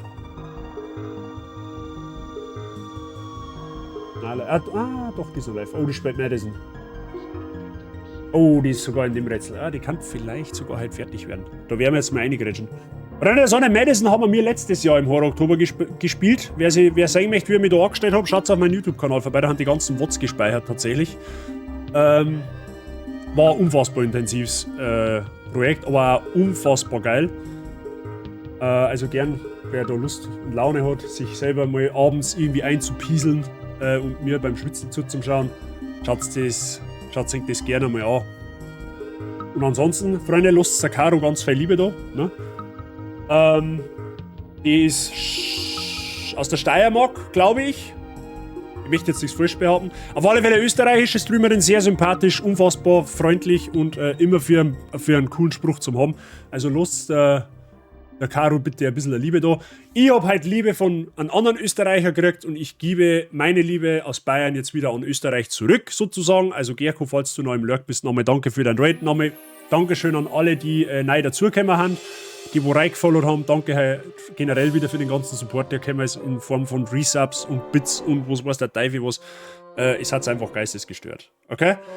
Ich wünsche euch alle einen wunderschönen Abend. Ne? Der Raid-Command ist im Chat, also einfach kopieren. Für Subs ist ein eigener und für Non-Subs ist ein eigener Command, also einfach kopieren und bei der Karo einfügen.